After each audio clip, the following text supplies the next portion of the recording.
Nice. Another start to the day. What's going on the Levy Live? Yeah. We in the Native brand. Off of one Levy way. We ain't never stopped. Never stopped. Never stopped. Pulled up with Jay. Pulled up with Andrew. Yup. Never stopped. You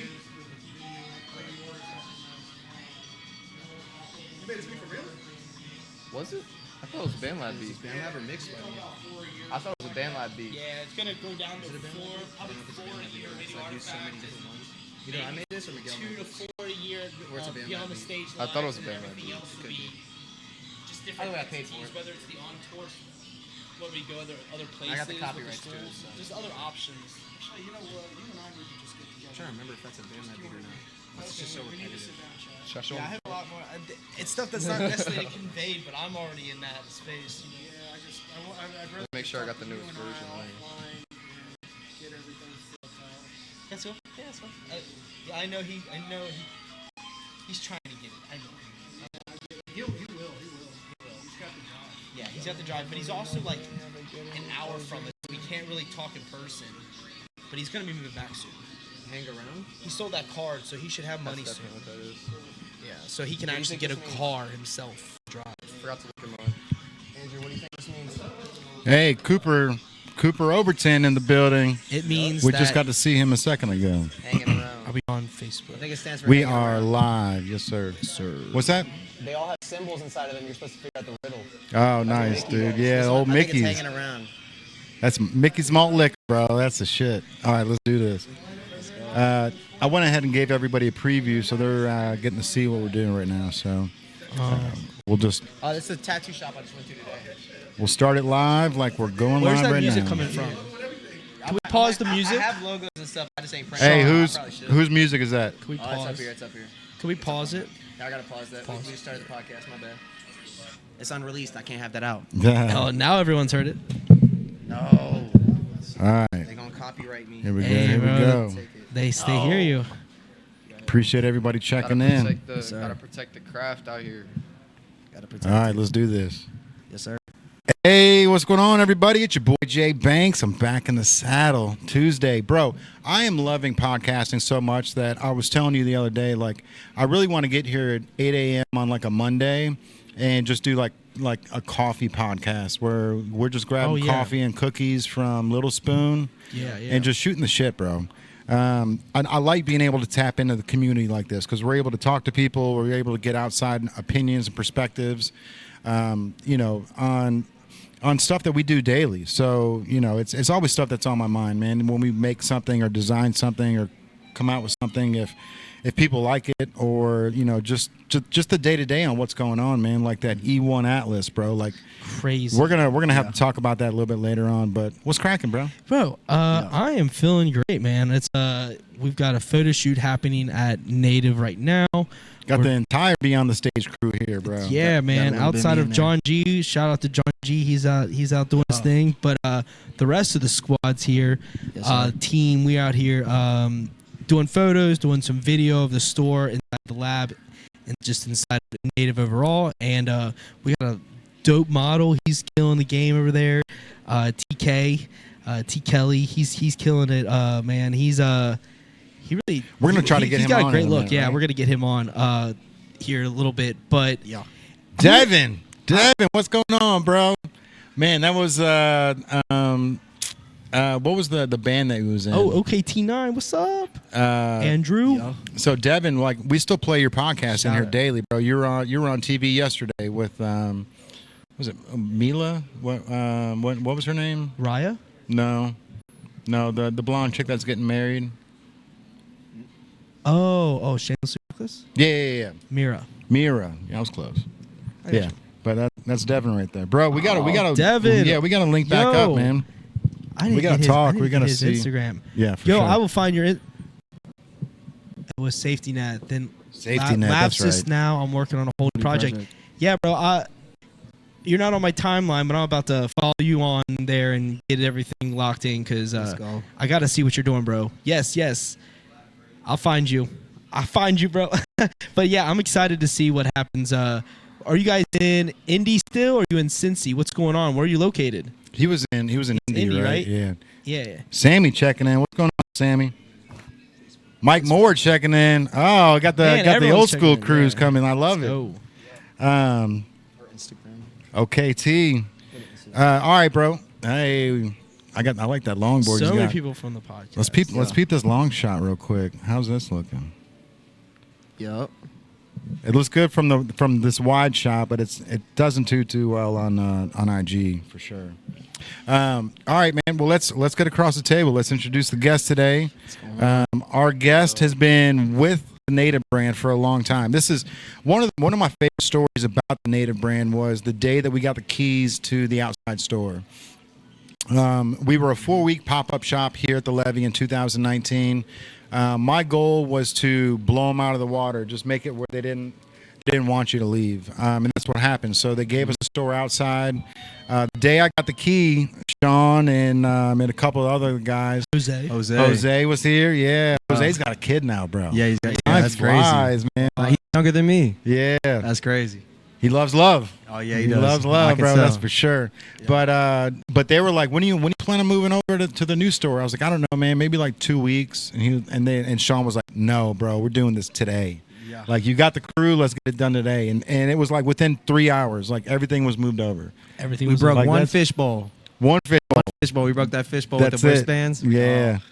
That's hilarious, Oh yeah, I bro. remember felt terrible. That. Yeah. I felt terrible. I just remember we were unsure about the amount of time we had, and I saw we had a flatbed, and I saw we had a crew, and I was like, Let's get it done. let's let all you boys, because like I always thought about working down at the bowling alley, and we'd have big squads of people, and I've just used to being a manager down there. I'm like, let's round everybody up, let's just do it right now. We're taking us an hour and a half. Yeah. And the boys were hyped, and we made our way to the next location. Before you know it, we were moving and grooving. And painting the back room, making everything beautiful. Well, that was like pre always. that.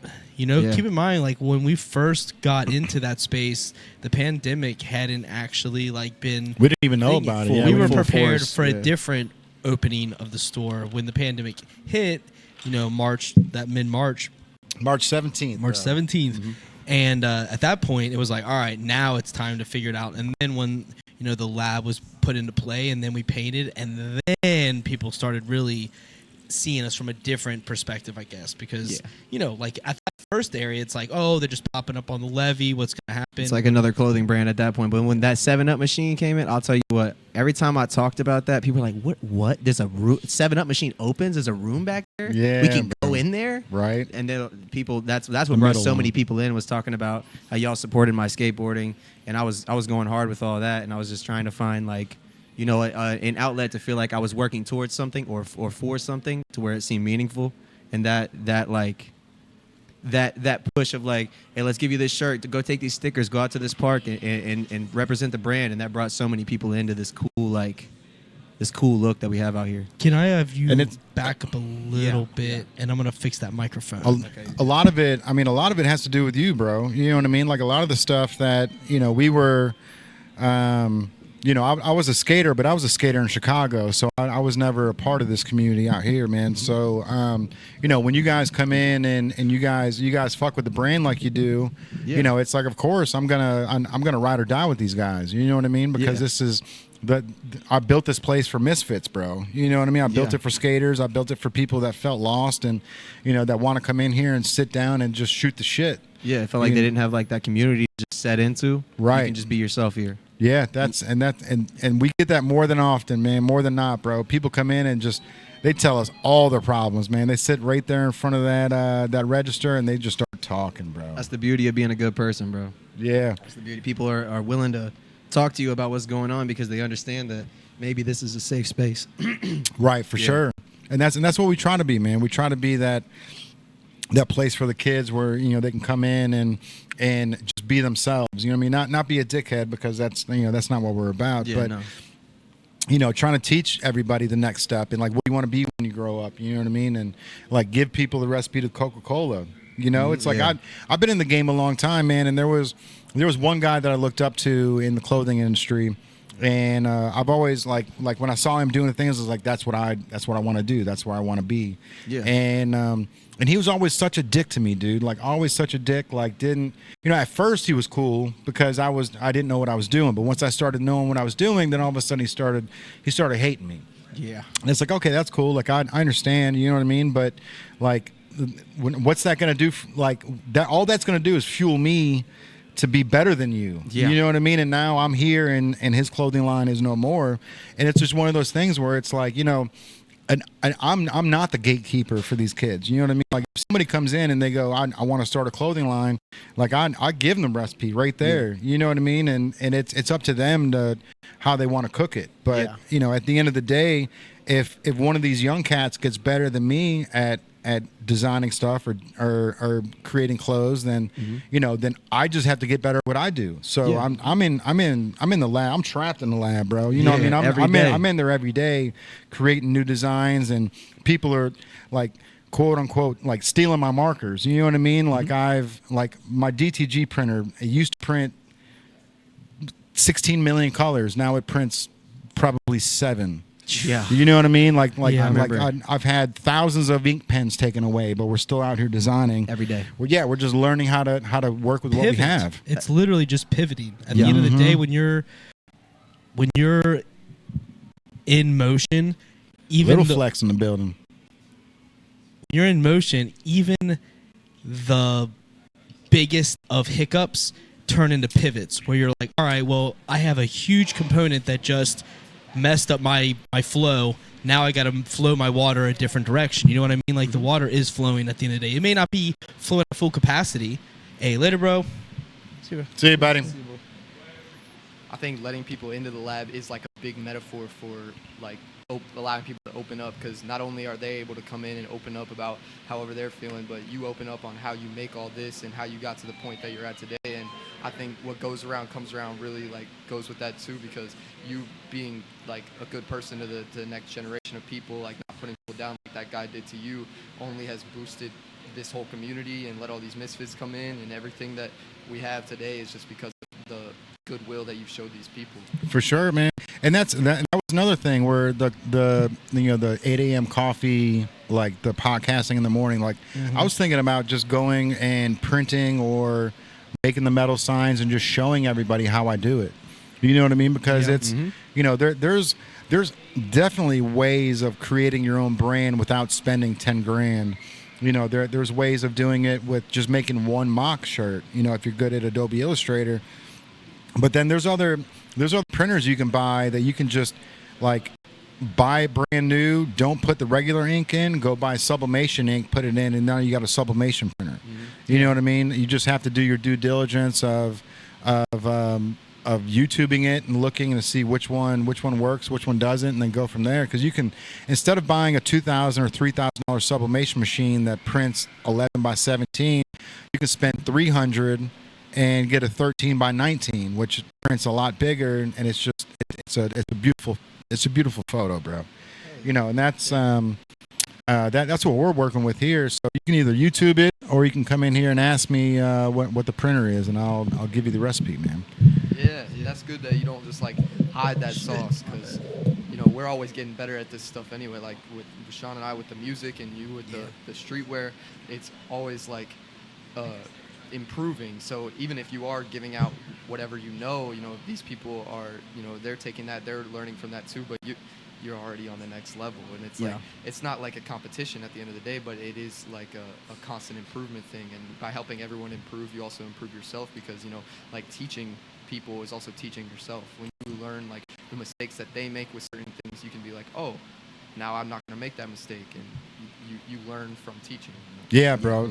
I like that the way that you said that too, because it's not competition, right? Like when it comes to the clothing industry, like a lot of the people they want to gatekeep, and like you can only wear native. It's like, bro, I don't expect people to wear native 7 days a week. You know what I mean? Like there's 7 days in a week, 31 in a month, bro. I can't expect somebody to wear my stuff 31 days in a row. You know what I mean? So to be out there and to say like, or to hinder somebody and saying, oh, you're not rocking native, I don't fuck with you. Like that's not our mentality. No. Same thing with music. You know what I mean? Like you don't want them to you don't want to be the only person they listen to. You know what I mean? Yeah. Right. You just want to be a part of their set list, playlist. Yeah. Just play it once a week. Hopefully, it helps you with something. Yeah. That's it, bro. Yeah. And that's it. It can't be all about one. Yeah. But if you are in a position where you're in rotation, then you're in good situation, because it's with music, streetwear, anything. If you think you're gonna be always their first go, that's not the case, because they might be feeling jazz music one time, they might be feeling rock, Happy, sad, this, angry. that. Yeah, they don't know. Like, every day is different for everybody. We don't know what we're dealing with. So you have to remember that there are other things out there, even though people feel like it's a competition, and that is a pretty common thought process with people. Like, there's only so much time in the day. I want the time. Attention is the biggest asset. We've talked about Gary Vee on the podcast many a times, and he says attention is pretty much your biggest seeker. You know what I mean? You're seeking attention. That is what we're going for, even more than currency. Currency comes, money will come, but the attention is what people are paying for. They're paying for it, and that is something you have to remember. It's going to be split many different ways. So if you're just in rotation, at least with music, your shirt's in rotation. A lot of people come into the store and they say that the shirt that they got in our store is, they just like how it feels. The quality's high because of comfort That colors. Shaka wear is Shaka nice. wear, I yeah. can't Shaka lie. wear, comfort colors. It's The nice. quality of T-shirt alone puts it in their rotation, which I thought was really interesting, because they were like, yeah, man, I love the quality of the shirt. I mean, the logo is even more of a reason to wear it, but I like the fact that it doesn't shrink. Comfort colors is a big part of their branding. Is you're not going to have it shrink because of the process. Yeah. And I think that's a big part of why there is consistency throughout the time at the store, and with Jay's designs and everything. That is the totality of it. It all equals quality, and that's what we're aiming for. That's what I am aiming for every single day. Everybody. You know what I mean? You're You working as well. towards something, yeah. Working towards something, and quality is so important, because you can throw out if you have a million friends, but they're all just kind of acquaintances, it's going to get lonely quick. But if you have 3 to 5 or 2 or even one great homie friend, right here. one great friend, a small circle, it goes way further. You know what I mean? Like 'Cause everyone you has an two, opinion. Terrell. Hey, appreciate you, bro. That's you guys are running a whole operation with 3 people, but I know there's other people in the background that really do a lot of work and really do a lot of help. No. But the biggest thing I've noticed, No, no. bro. I mean, That's it. yeah, then that's exactly that's it. even more of an example. You know what I mean? Is that you guys are constantly it's a tight group that is all working towards one goal. And every time you have one more person that's really filling that goal, like Andrew and then Tyrell and then all the other people, you got the homies just constantly going around talking about the native brand, trying to get that voice definitely out people there. out there talking Yeah. for sure. We love that. Yeah, it's we love beautiful. that. But day to day operations and, It's all and you. maintaining storage, It's it's all you, just boys. us, It's- man. it's beautiful. And it's really important to remember that, because keeping something afloat is hard enough, but making it thrive is a whole nother You conversation. have to put the heart into it. Gotta You have put the to- heart in, yeah. You have to show people why this matters, like why you even care about this. Can we cuss on the podcast? Yeah. Why you even give a fuck? Like why you even care about what you're doing? And then every time I come in here, that never misses. That's the one thing I've noticed about you, Jay, from my personal experience, is you've always evolved. Always. Got to, you bro. went from concepts to inspirations to your own designs to making even better, like just constantly better designs. Like this shirt is like, I didn't think that I would love this shirt. I put this on with the fit today. It matches everything I'm wearing. Bro, I made those bubble letters, man. I didn't just get those out of like some Workshop. like it's I already made preset. that Like, shit. this Yeah, is it's just beautiful. crazy. This is perfect. It's bubble gum, like pop. It's popping and it's nice. And I showed my homies. Funny enough, last night I also just realized I did not introduce myself at all. My name's Sean Bucci, Ashore. But back to what I was saying. Last night you hit 14,000 followers. Yeah, bro. My Let's go. friend Aster is your 14,000th follower. Let's go, Yes. Aster. Hey, we needed that go. too, bro. We've been sitting at like 13.9 for a long Time. But last night I was talking to my homie. I was like, you got to check out the Native brand. Like that's the company that's been supporting me for a really long time, and I really love the clothes. And she was just going through everything, talking about all the different clothes that she loves. She really loves this shirt. So I'm gonna try and get her something like this. But then she followed, and I saw it go from 13.9 to 14. I was like, that's crazy. That's I go over awesome, there, man. It's 1401. Oh, all right. Let's go. That's tight. Hey, I want to give a special shout out to Plush Garden. Let's go. Plush Garden. Shout out Plush She's in the feed, bro. She's in the feed. Shout out That's Plush Garden. amazing. Yeah, Shout out so- to Plush Garden. Plush Garden. This was Andrew Eisler. This was the guy that I was talking with him about you the other day, and I was talking to her this morning on one of the streams. I was like, "Where have you been?" I was just talking about you a couple days ago. She's like, "No, you weren't." I was like, "I swear to God, like you were such a big part of the V Friends community, like when it all first started." With the stickers, and then all of a sudden, like I don't know if you just ran out of stickers or if V Friends told you to stop doing it or whatnot, but it sounded like she just like kind of pulled away. She's like, I'll jump back in, like I'll start cranking out some stickers. That's cool. That's cool. Yeah, I was wondering the same thing. You know, I mean, V Friends, they got a pretty big hold on that community. You never know, the conversations that are happening.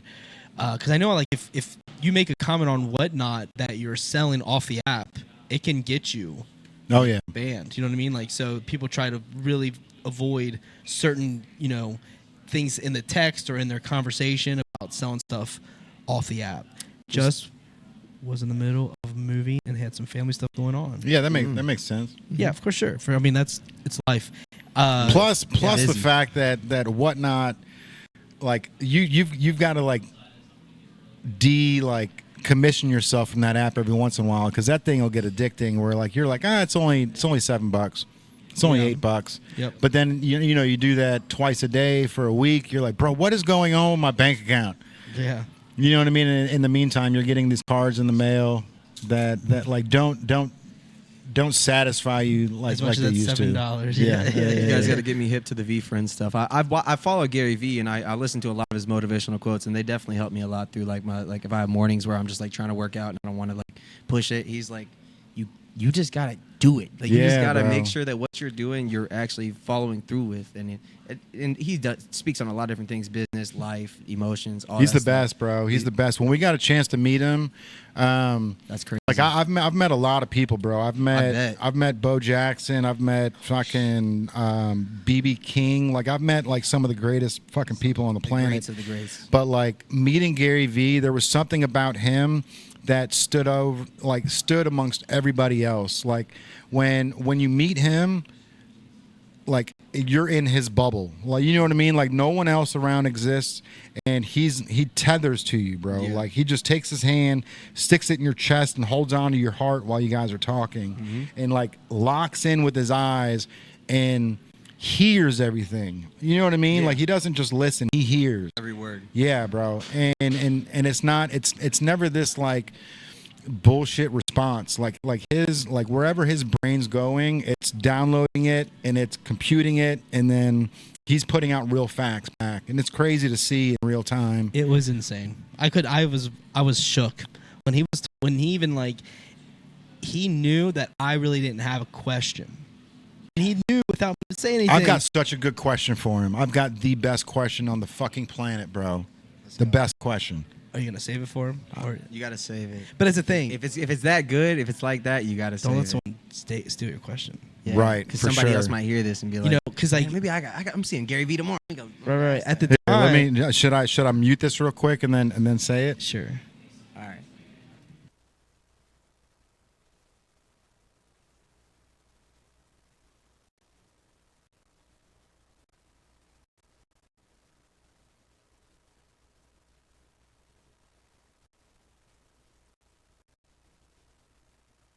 Question. It's fucking good. That is bro. a great question. It's good because it hits on so many levels, bro. It hits on the parallel universe. Yeah. It hits on conspiracy theories. It hits on how good your decisions as Gary V Look are. at him now. Look at him. I want to know. It is, bro. It's great. It's a fire dude. question. That's a great question. Yeah. That's a great question. That's a good Like, question. do you He guys doesn't necessarily get it. I would be the only do, one. do you guys believe in parallel universes? Honestly, yeah. I feel like every decision that you make, if you make a very drastic decision, there's another universe that breaks off where you didn't make that decision. We getting into quantum mechanics. Look, bro. Quantum Look. mechanics are That getting in there. that gives me goosebumps, bro. Because Yeah. like my motivation for this life It's living the best outcome. is knowing that there's another Jay Banks on a parallel universe that's doing better than me, and it fucking pisses me off. Yeah. Right? And it's like there's nothing I can do about it, but the fact that like some of the decisions I've made took me here when they could have took me there. Yeah. And if there's another Jay Banks in a parallel universe that's sitting in a mansion somewhere, like in Gucci shorts, like give it like 2 years. Yeah, the way that you're going right now, bro. Give it like 2 years at most. Thank you, bro. We're in it, bro. Like you know, I've never been so confident with a knife against my throat. You know what I mean? Like Yeah. I'm up against the wall. Somebody's fucking trying to mug me. They got the knife to my throat, and I'm just smiling. It's like, the amount of hands you got on your back. dude, It's that's right there. good, It's man. the amount. It's like even with the knife to your throat, you got so many hands on your back. Like if I die here, whatever, I got all these people with me. All these people that believed in me. All these people that took the time to really care. Right. Or even give a fuck at all. Right. It's like and then they built off of that and it stemmed into their own life where they used this as like, all right, well, he can do this. I can do this. Right. If he can do this with one eye and one ear, I can do this with 2 eyes and 2 ears. I can do this with everything that I got. Right. And that's inspiration. Every day you bring inspiration. That's the biggest thing I've noticed about you, and that's why it's come around all the time. I appreciate it, man. I'm lucky that I only lost an eye and an ear, Very bro. lucky. Like, you know, that the eye thing, like I've got headaches every single day. You know, it never goes away, but it could be way worse, bro. Like if I lost an arm, if I lost a leg, like that's like physical. Yeah. You know, that I can't do. But It's to a me, sense. bro, but like but like losing my eye and then having the eye patch, like it turned me into a character, right? And like so these kids like I'll be at the grocery store, bro, and the kids will be pulling on mom's shirt, like, Mom, look, there's a pirate.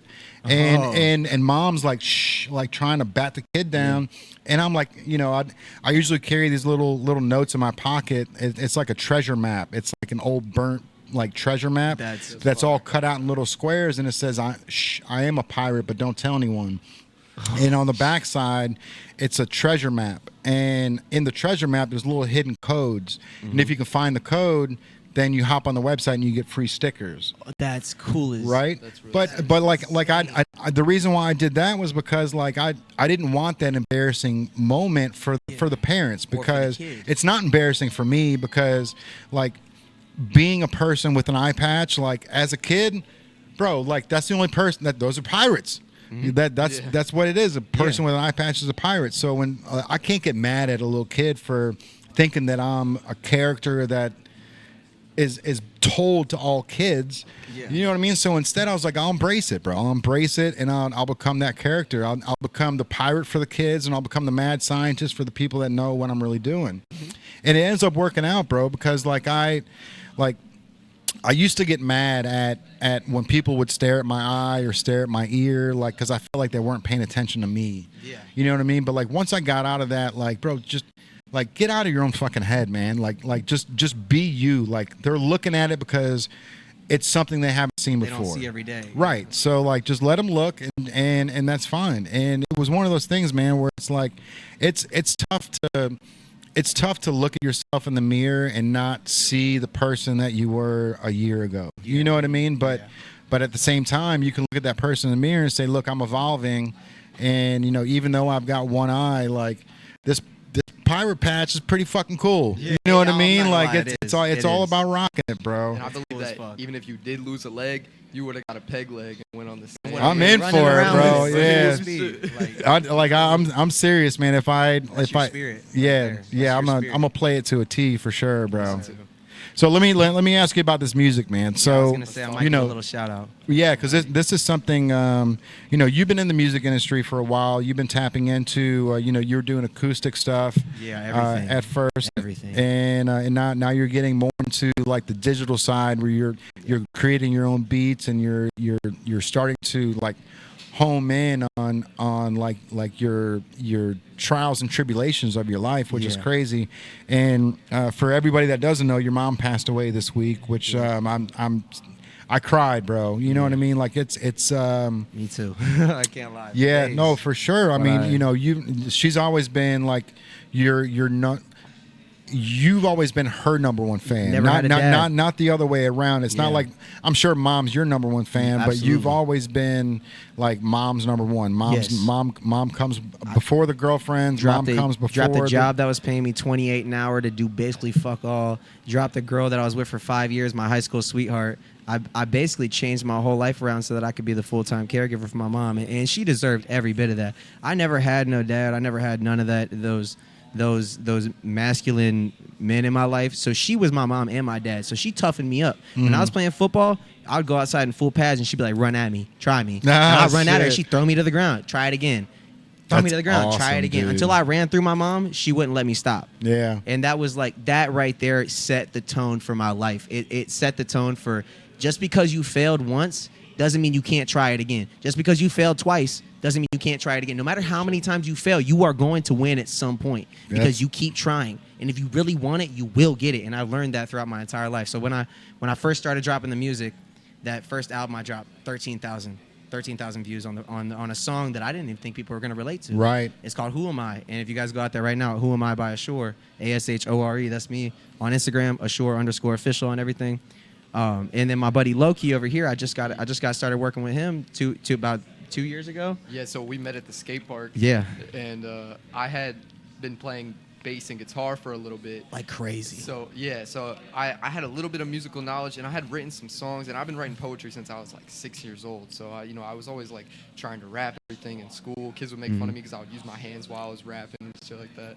But I didn't know how to actually like put it into practice and how to use use different DAWs on the computer and actually make beats or use beats even just to rap on top of them, and how to produce an effect, like the effects and everything. And this goes back to like how we were talking about people who like to hide their sauce and stuff. Sean never did that to me. He always showed me from the bat Everything I learned every day. I'd be like, I just learned how to use this. I just learned how to use this fucking compressor. I need you to see this so that you see how this changes the song so much. Yeah, bro. And it's like, that's so important because when I start working with him on stuff, we're on the same page every time. And that is so important. And then he learns, and then he finds some shit and then shows you, and then Reciprocate that energy. It's strength in numbers, bro. Yes, sir. Yes, sir. And like I would make stuff and I would mix it myself, and then I would show him, and he would be like, "This sounds like ass." And I'm like, I'll be real with him. I will never lie. Yeah, he always most honest dude especially about the music and the skateboarding. Because you want to see your homies succeed. You want to For see your sure. homies do good. And I And do if the you're same lying thing. to them, Don't sugarcoat it. Yeah. if you're lying to them, what do you think's gonna happen when they get out to somebody who they were like, "All right, listen to my new music," and then it's not what they thought it was gonna be. Yeah, but and then my they buddy get that said it was reaction.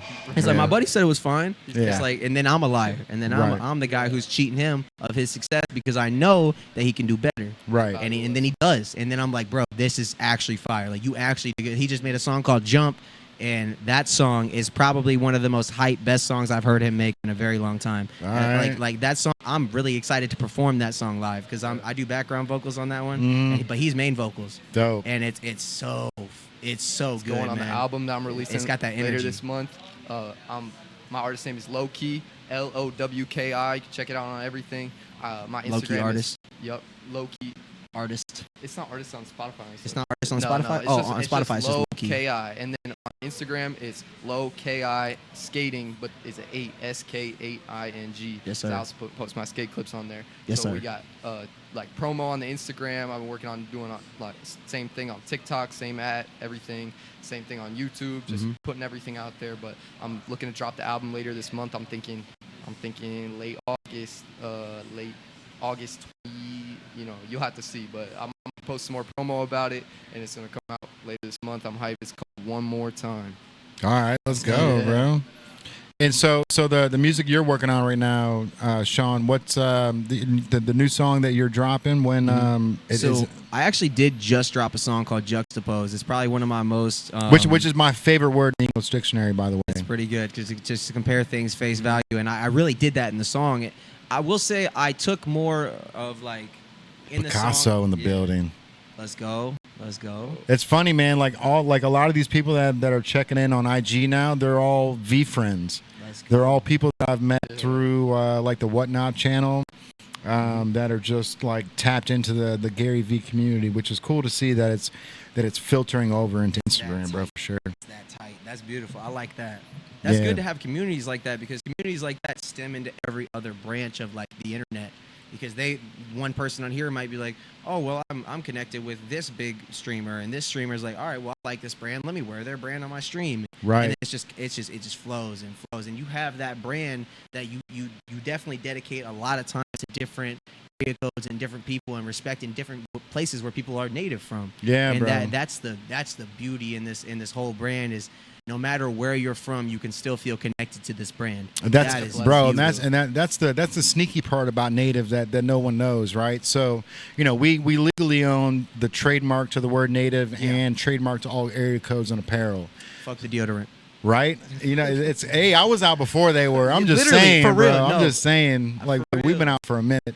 But the crazy thing is, when I was building this brand, it was like, all right, so like we've created something that can be so minuscule that if you've got a high school in Covington, Louisiana, right, and we can gear the hats, the Native hats specifically to the high school. You know what I mean? Like that's how pinpoint we can get with this if we want to. But we want to go on a massive scale. Obviously, start with like this one here. This is the Florida hat that we just dropped. That I just got this one today. So this is like Orlando, Florida, Naples. Like there's like 7 or 8 different major cities.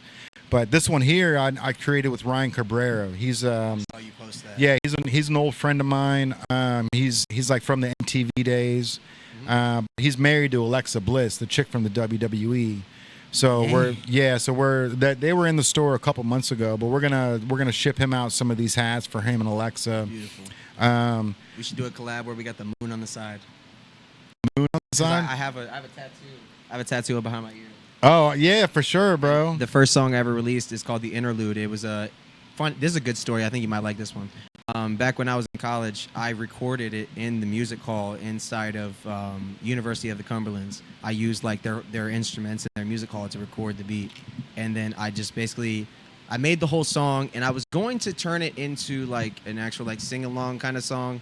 But when I sat down and listened to the beat for like, I think I listened to it for about 2 hours. I was just constantly listening to it because it's just got a nice melancholic tone to it, and it also the guitar, the bass, just the everything. It all blended in really well together, and it's just, man, I love making that. And when I was gonna start writing lyrics for it, I wrote probably like two different notes for it, but neither of them really clicked. So instead, I dropped everything. I deleted all the vocals I was putting on it. I pressed record, and I just talked about what I wanted to do with music. So if you listen to the interlude, you're gonna hear basically the beginning of everything. What I wanted to do with music, why I'm doing music, and how if I'm going to try, I need to keep trying. Otherwise, it's just not going to work. I have to keep believing in myself. Every time I make a new song, every time I make a new anything, it has to be all of me or none of me. There's no in between. For sure. There's no in between. It has to be every song. People will hear it. If you don't put your all into it, they'll hear it. If I half-ass a logo, they'll see it. Yes, yeah, exactly. They'll see the difference. That's But you don't know what someone's gonna like though. So let's take this back, because there are logos I would say that Jay was proud of, and he thought were going to be, heavy hitters that might sit on the shelves for longer, because it's not something that is he might be sitting on a different frequency in a different place than other people, and they're gonna catch up over time because he's just thinking on.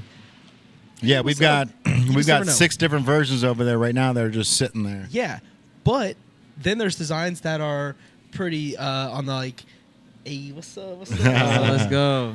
There might be designs that maybe are quicker, and just something that were the start of something bigger, but it was basically the draft, but he puts it out just because, and that draft crushes. Exactly. And like, you're like, why did the draft crush? Like the first few shirts, because I eventually changed the colorway, but the first one did better than any of it, because I think it's the human gut feeling of the natural start that people really resonate with, and as you get further into your brain, they're not quite at that level yet, because it's just not embraced just yet.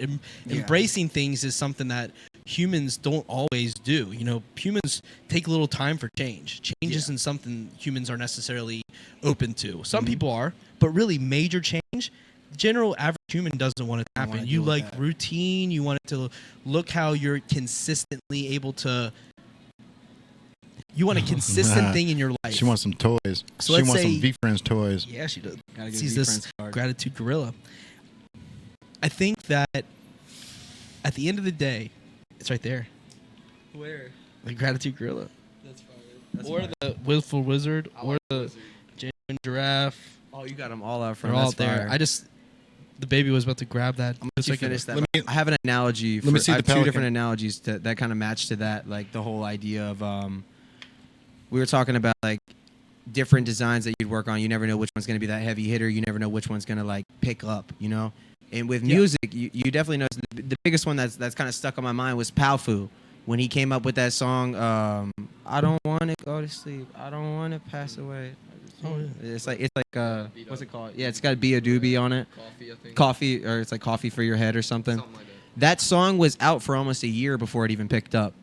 And that's the same with like these logos. We will make like a logo that we're like, this is going to hit. Everybody's going to be pulling this off the shelf, and then it's sitting there for like 6 months, and then out of nowhere they're all gone. It's just like not many people are with that moment. It's almost like you're ahead of time. It's almost like you're way too far in the future when you make something. It's like, man, this is like something nobody's ever done, but now it's like something literally nobody's ever done and nobody's ever seen, so they're not sure how to comprehend to it. Yep. And then over time, people start to digest that logo, that music, that art that you created, and they start to see what you made it for. It just Yeah. takes time for people to really digest that image and that sound. That's how I started the whole brand, bro. Like Yeah. I started the brand with that Ohio logo, you know, where it says native, but it was in the Ohio silhouette. Yeah.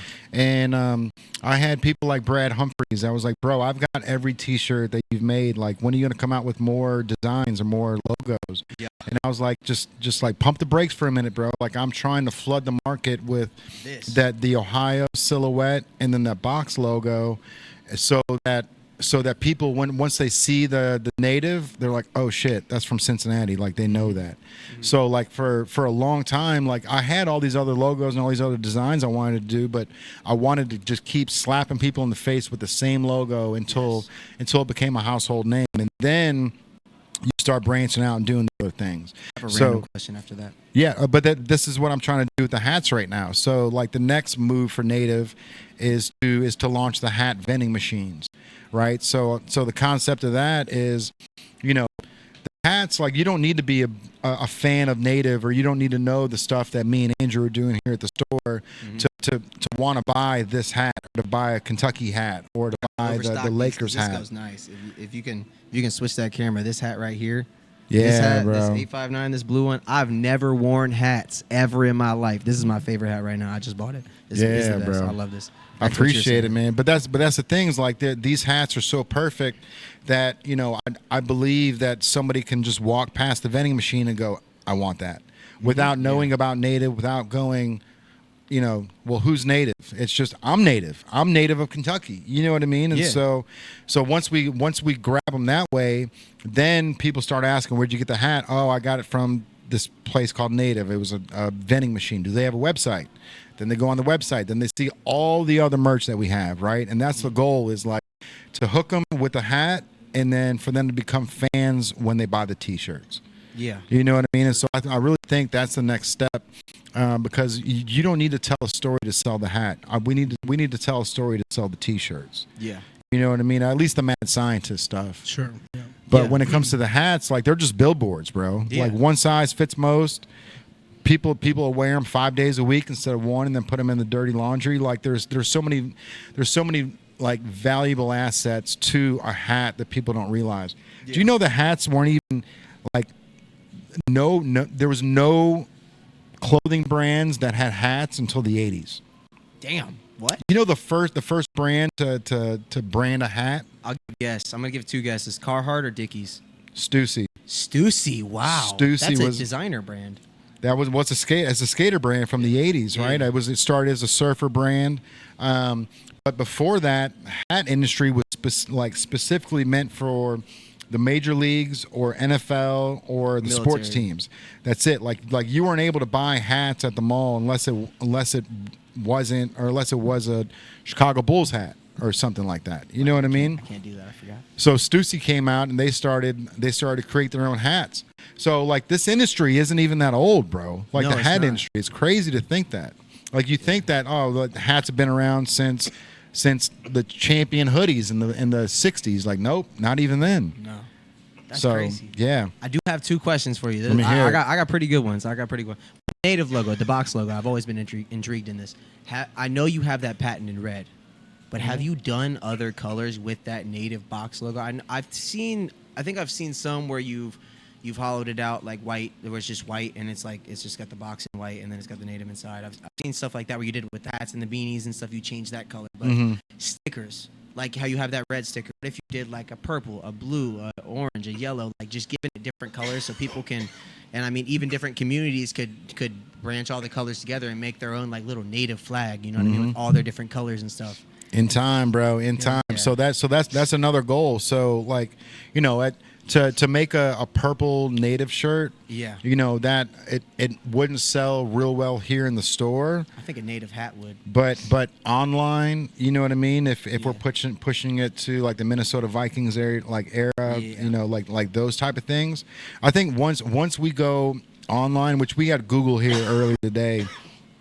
Google wants to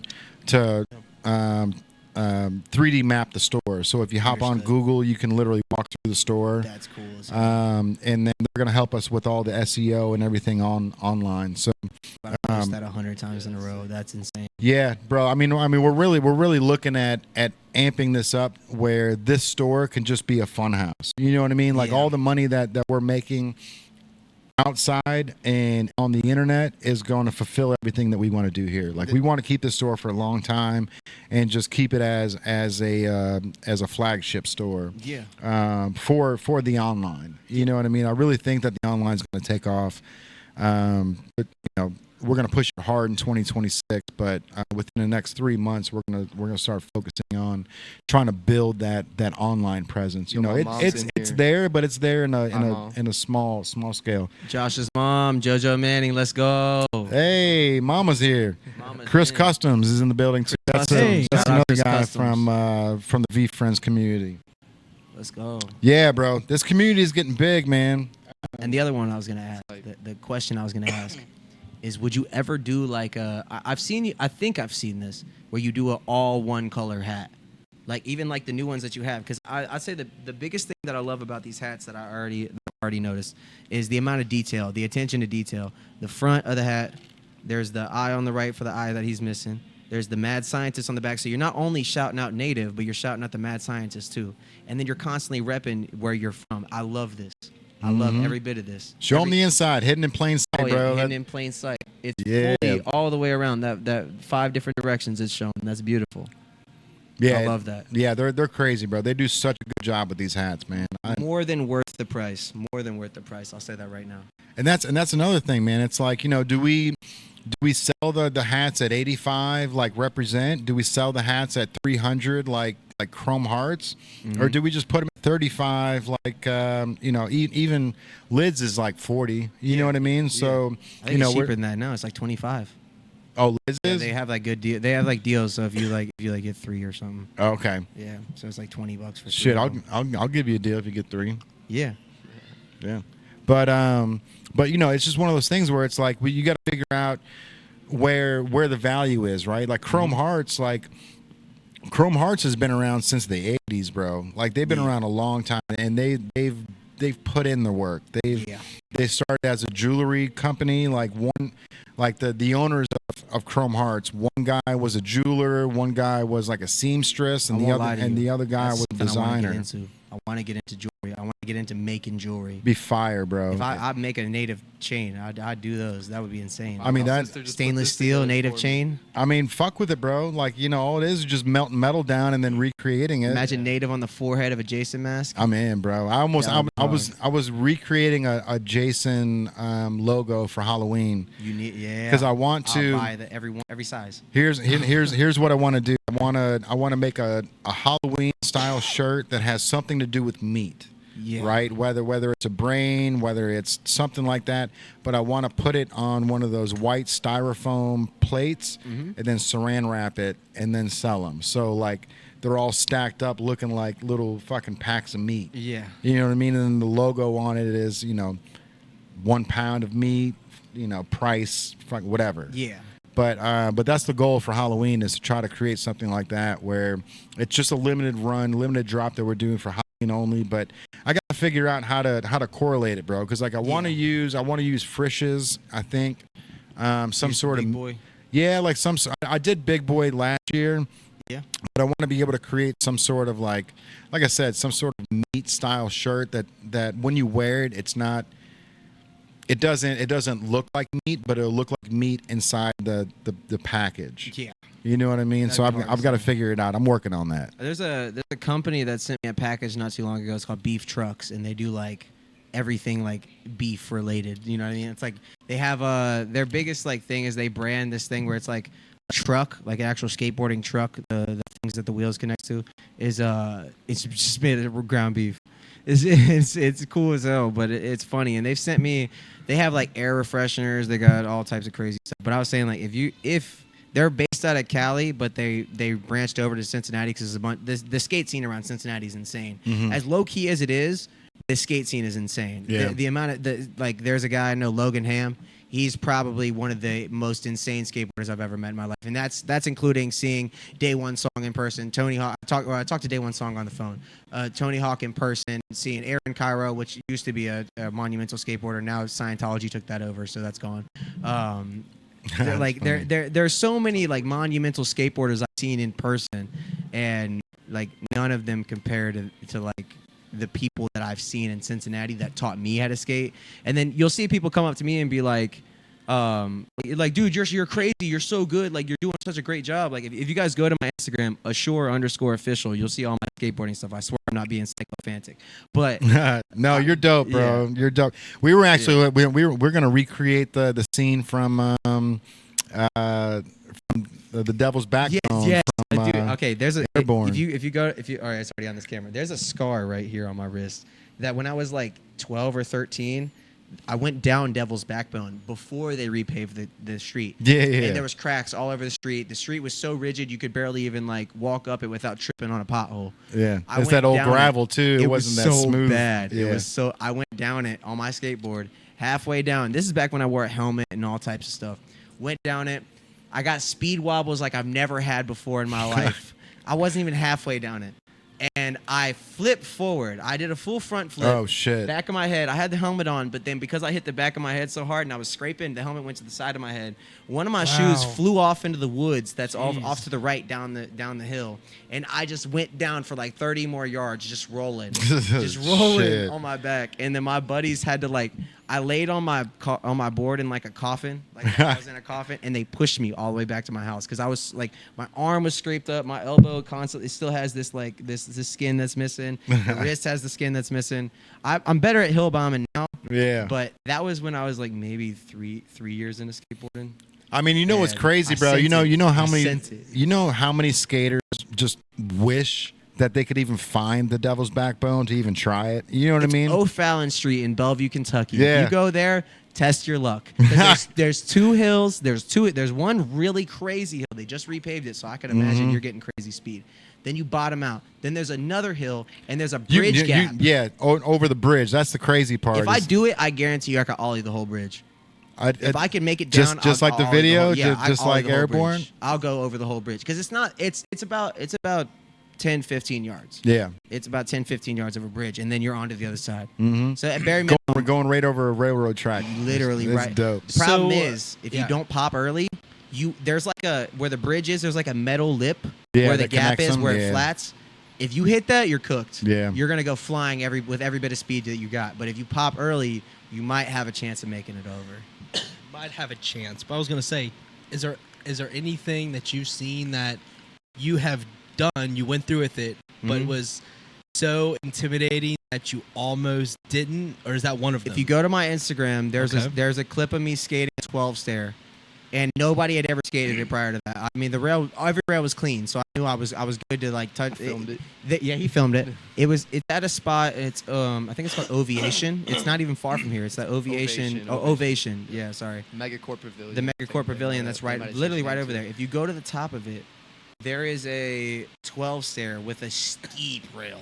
Steep rail. like right outside I've of never music seen venue. anything that steep before in my life, but you can find a video. It's an edit of me and Josh. It has actually native tagged on the front of it. So if you see it, it'll be native, and then that's probably the one. It's one of the most recent ones that has native tagged on the image as the photo. That's sick. Fire. yeah. edit. Of course, I got to shout out the homies. Sean put the edit had the mad together. scientists on there, had native on there, and then it was a clip of just us just shout. It was like it's a really good edit. If you go see it, I smacked it's my probably face at the my end. 7th most recent post.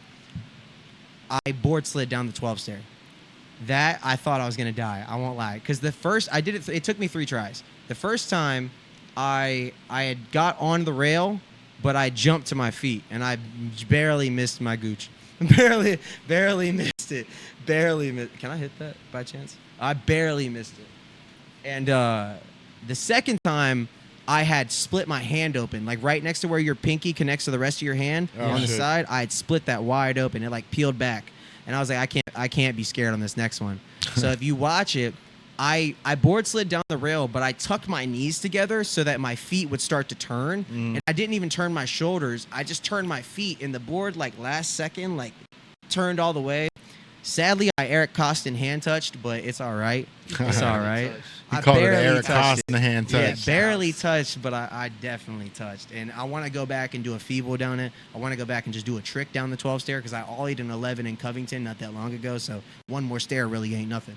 I saw that one. That was fucking insane, Yeah, bro. that one was. I was 4 shots of vodka in and 3 beers in, and I had no remorse for my own safety. So I was like, let's just send this. My buddy's trying it. He's damn near breaking his ankles. I'm gonna try it, and it took me about 3 tries, and then I did it. But it was just when you go down something like that, you can't be scared because Snake Jake. let's go. The whole Snake Jake. crew's coming in, bro. The whole Everybody's crew's in. here. Let's go. Did you hear me? Snake Jake's in the building. Snake Jake's in the building. Snake Jake. Shout out Snake Jake. Everyone's from V Friends is here, bro. Shout out Plush Garden again. And this is the Pulling back up. V Friends podcast. I know. I know. Isn't that interesting? Shout out to the V Friends though. Did you guys get a chance to check out our Beyond the Stage blog and vlog that we did? That was a pretty cool experience recapping the Grove City meetup. So any V That Friends, was such a good video. This one's good, bro. It was.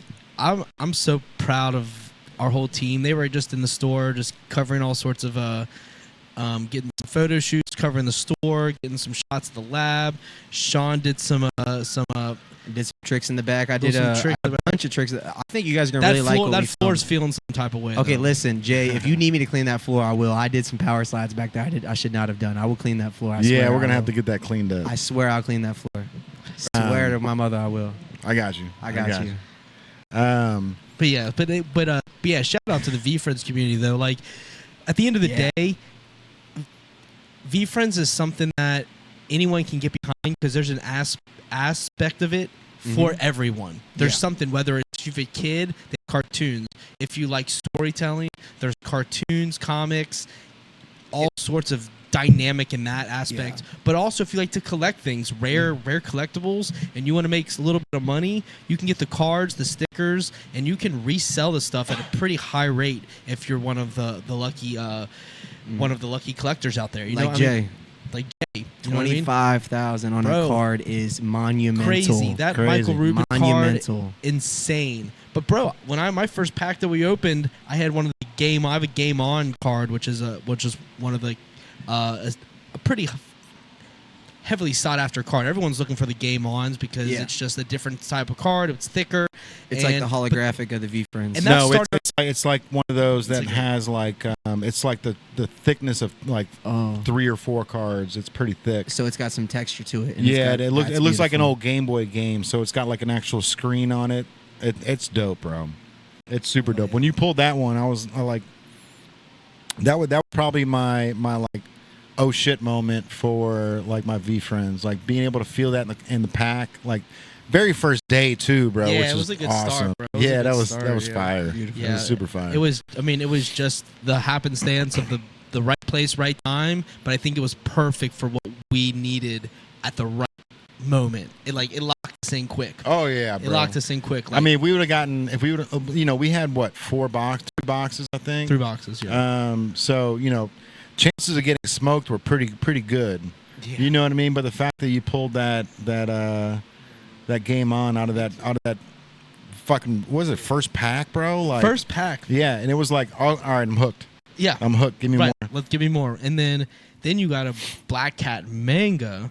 Now that's being priced. That's a pretty pricey card. Yeah, bro. That was Late in the game too. Just 2 weeks ago, that card was like $280. Now it's like 500, which is crazy. And it's like, you know, I'm thinking, I like, you know, I'll get it graded, you know, because it's like the mangas are getting graded pretty high because of the fact that there's no border on them. Yeah. So it's harder to you know, as long as there's no seams in that chrome, but Yeah.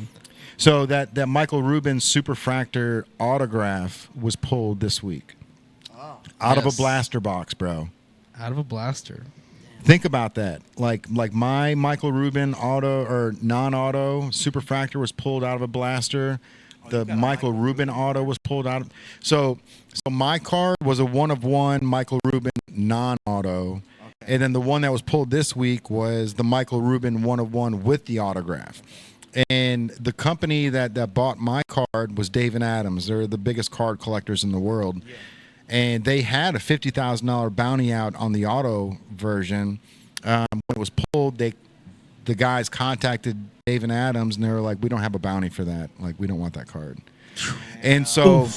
That is because they got yours. Because they got mine. Yeah. You know what I mean? Fanatics Fest is over too. There's dynamics They to were this, like, why bro. would we There's spend dynamics. $75 There's on the dynamics. same card? Timing, everything. Dude, They already got the one. So. It's divine intervention. And you know, so you can buy like a Michael Rubin autograph card from the V Friends set. I think there was 50 of them that he signed. You can buy those for like $100 to $200.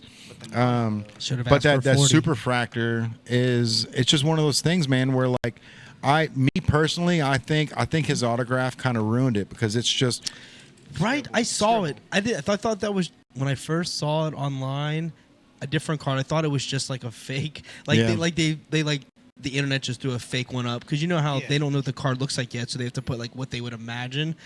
But that's the actual autograph. That's not what you. So this, I've got the photo of what they thought the card was going to look like with the autograph. It's probably better Real than that autograph. It is. It actually says you can actually see at least the R in the Michael Rubin or the M. You can't even see the M or the R. That looks good.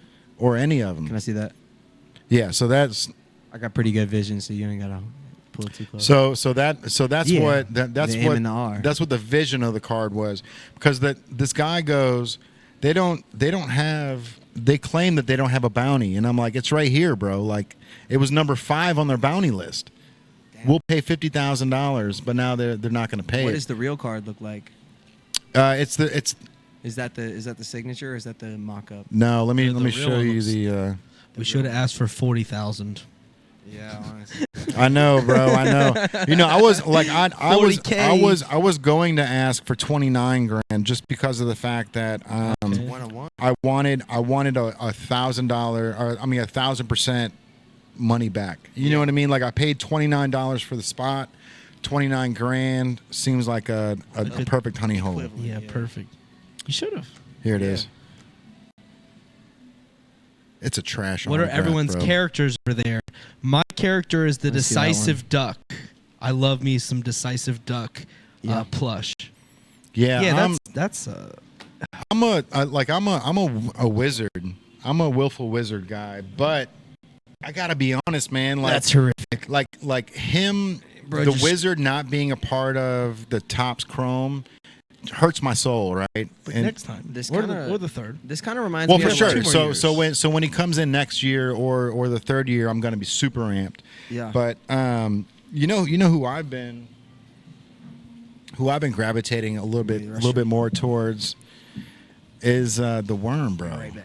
The Worm The Worm. from the dirt. You know, like I just when it comes down to like who you want to relate to, and that's the good thing about the V Friends community, bro. It's you know, you don't have to just be the tolerant tortoise. You know what I mean? You can be the OG ox. You can, you know, one day you wake up and you want to be, you know, the perspective puma. You know what I mean? Like, there's, how are you feeling today? Yeah, it's pretty much. But also, like, you can be multiple characters. You know what I mean? You For could sure, be- that's what I'm saying. Yeah, I mean, even on every single day. Like, in one day, you could be ambitious, adventurous, and, you know, adaptable all in one fell swoop and relate to all those characters. I mean, for me, when I first started this venture, the Adventurous Astronaut was my favorite to start. You know, when we first started kind of like... Yeah, I mean, like the astronaut, aliens, like we're big into all that Exactly. shit. So that's what I kind of went in there. And then I started really diving into it, and I was like, you know what? I kind of like this decisive duck. Like I'm vibing with him. And then when I took the quiz the second time and he was my character, I was game over. Game over. But at that point for me, but like not everyone's like that. It's just everyone's story is different. My buddy, I gave him a card to onboard him, and he's got his relationships are like roller coasters, but he's a lover boy all day. So Heart Trooper made so much sense, bro. Yeah. That's what I gave him the card. Like he's all about it. He put in a case and everything. Fire. It's super cool. And that's the thing is he just loves. That's cool. And the Heart Trooper's perfect for that. Yeah. But he relates to it so quickly, and he doesn't really know much about Gary Vee at all. He's like, "This is cool though." He's like, "I'll look into the Heart Trooper," and now he's all well versed in V friends. But before, it was just like, man, I went through a breakup. Blah, blah. I'm like, well, here's a Heart Trooper, bro. Cheer up. But now look at him, like he's killing the game. I just think it's great that a stranger doesn't even have to know who Gary is, doesn't have to know any of the culture, and can get on and feel good about themselves because of a card, right? A piece of cardboard. You know what I mean? And that's pretty amazing. Here's my favorite part about the community, bro. It's waking up at. Are all these people here to see that movie Weapons? That's a lot of people leaving the theater right now. That's why I like to stay up until 9:30. Yes, sir. Mm-hmm. So like when it comes to the V Friends community, man. Like my favorite thing is getting up early and making coffee and then just hopping on Whatnot and just listening to, like, not buying things. You know, buying things is fun too on Whatnot for sure. But being able to just be there and listen to a conversation, it's like an AOL chat room from the 90s, bro. But now you can just have your headphones in and walk around the house instead of being stuck in front of a computer that's tied into the dial-up internet. I aspire to be like that willful wizard, though. Bro, I'm telling you, man. I'm trying to will all this music into existence. That's where it is, too, bro. And you got to speak it into existence, man. Without doing that, bro, you're fucked. It's one of those things where, you don't. It's not fake it till you make it, but it's believing in yourself before anyone else does. You know what I mean? Like what I'm doing's good, and what I'm doing on the backside, no one's seeing. No one sees that, that you're in the lab, that you're working, that you're trying to work on your craft, that you and Sean are dropping ideas back and forth and creating this thing where, you're here, Sean's here, you figure this out, send it to Sean, Sean's here, you're there, Sean figures this out, and before you know it, like high tides rise all ships, bro. It's true, and we always we don't doubt, and that's what each other or ourselves, and that's why the willing and the talking things into existence really works. Because like you said, it's not fake it till you make it. Sometimes it might feel like that, but that's really just doubt. That's just doubting yourself, doubting your friends. Bro, I faked it till I made it a long time, but I wasn't faking it. I just believed in myself when no one else didn't. Yeah. You know what I mean?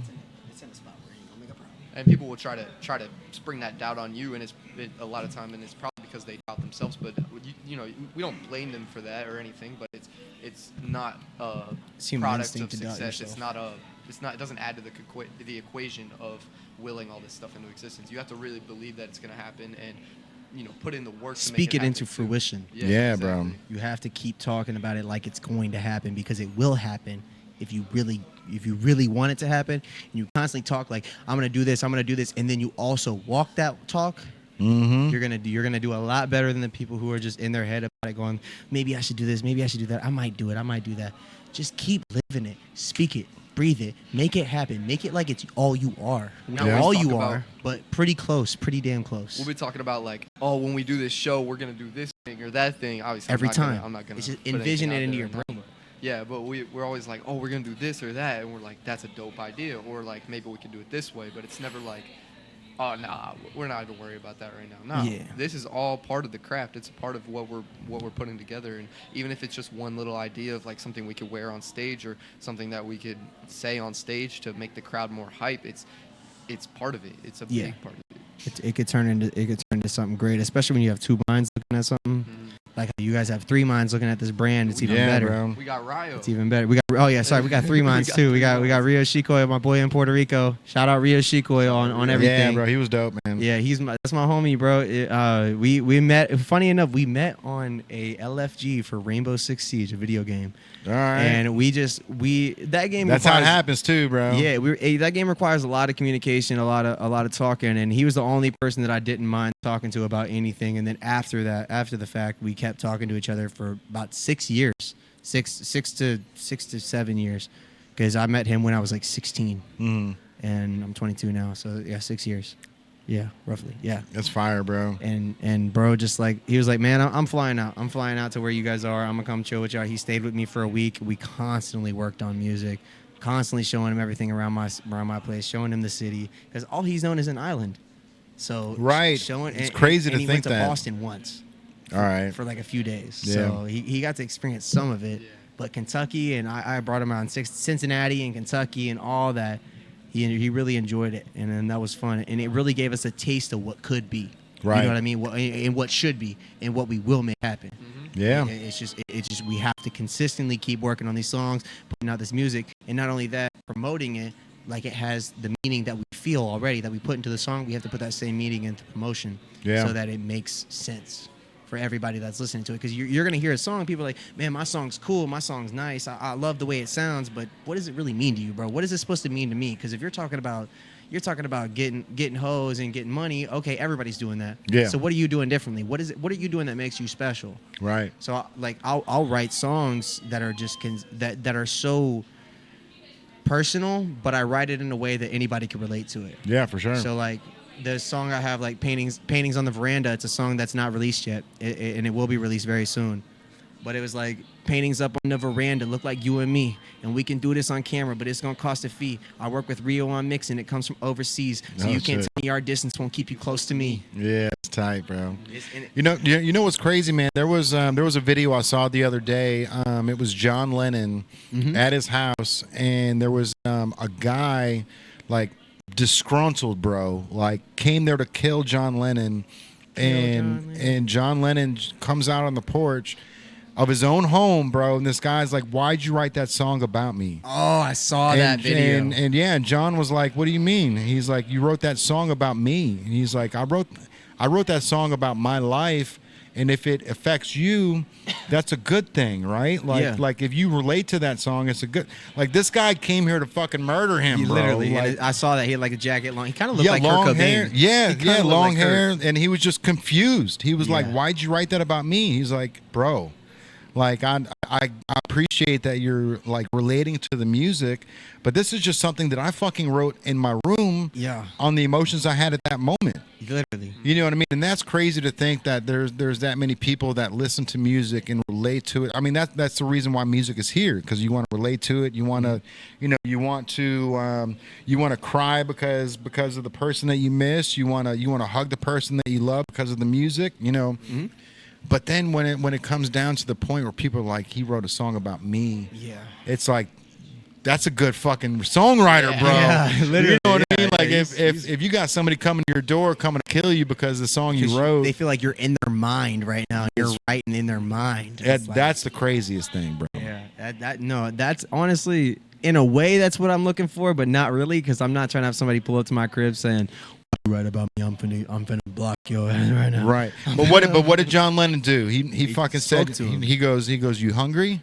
Yeah. Are you thirsty? Come on in. Let me get you something to eat. You know what I mean? Like he could tell this dude was off his rocker, bro. And instead of like being that tag his music rock star that he is, bro, he was like, let's come inside, bro. Come inside and fucking whatever the Europeans do. Come inside for some crumpets and tea. I don't know if I can know, bro. Calm down.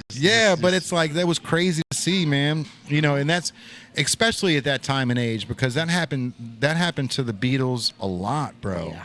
You know what I mean? Or people just came after them because of the music that they're writing, bro. And it's like, man, we wrote this in a night, dude. You know, and I met you today. I wrote this fucking 6 months ago, bro. That's crazy.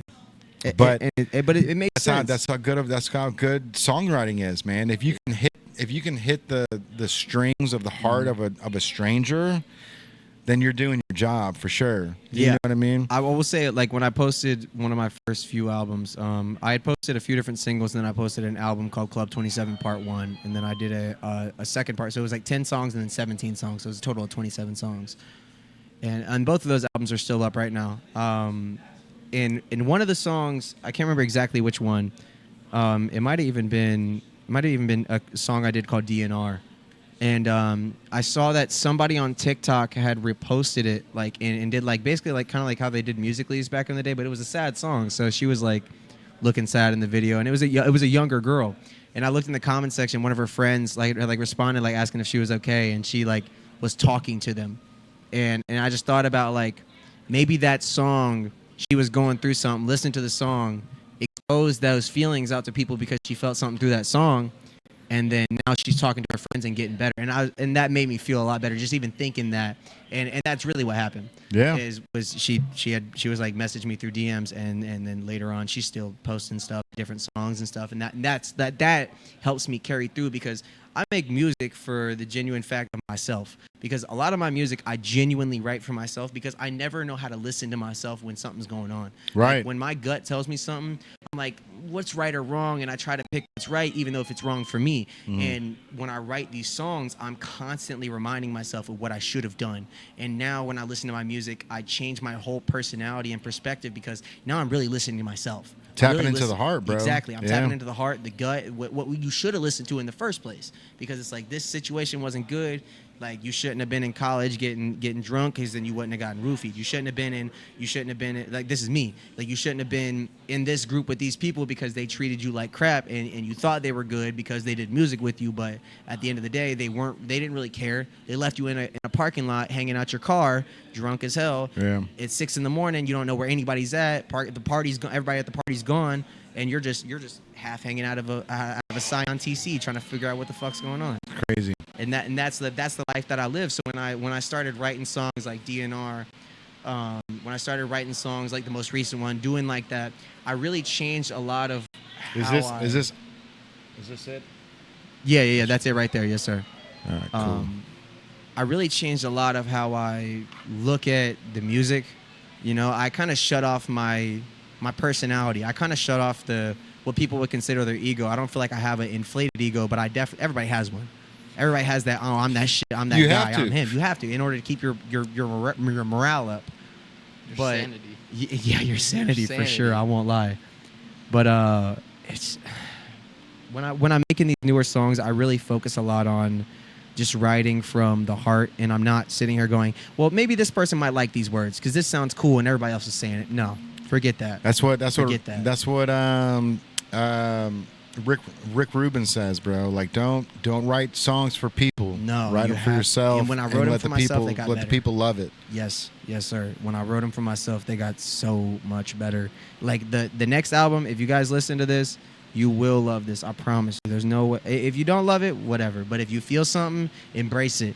Yeah. Embrace that feeling, because if you felt something for a reason, you're gonna understand why you felt that feeling when you sit there and you digest it and you process, like, why am I upset over these words? Why do these words inflict emotion on me? Why do these words make me feel something?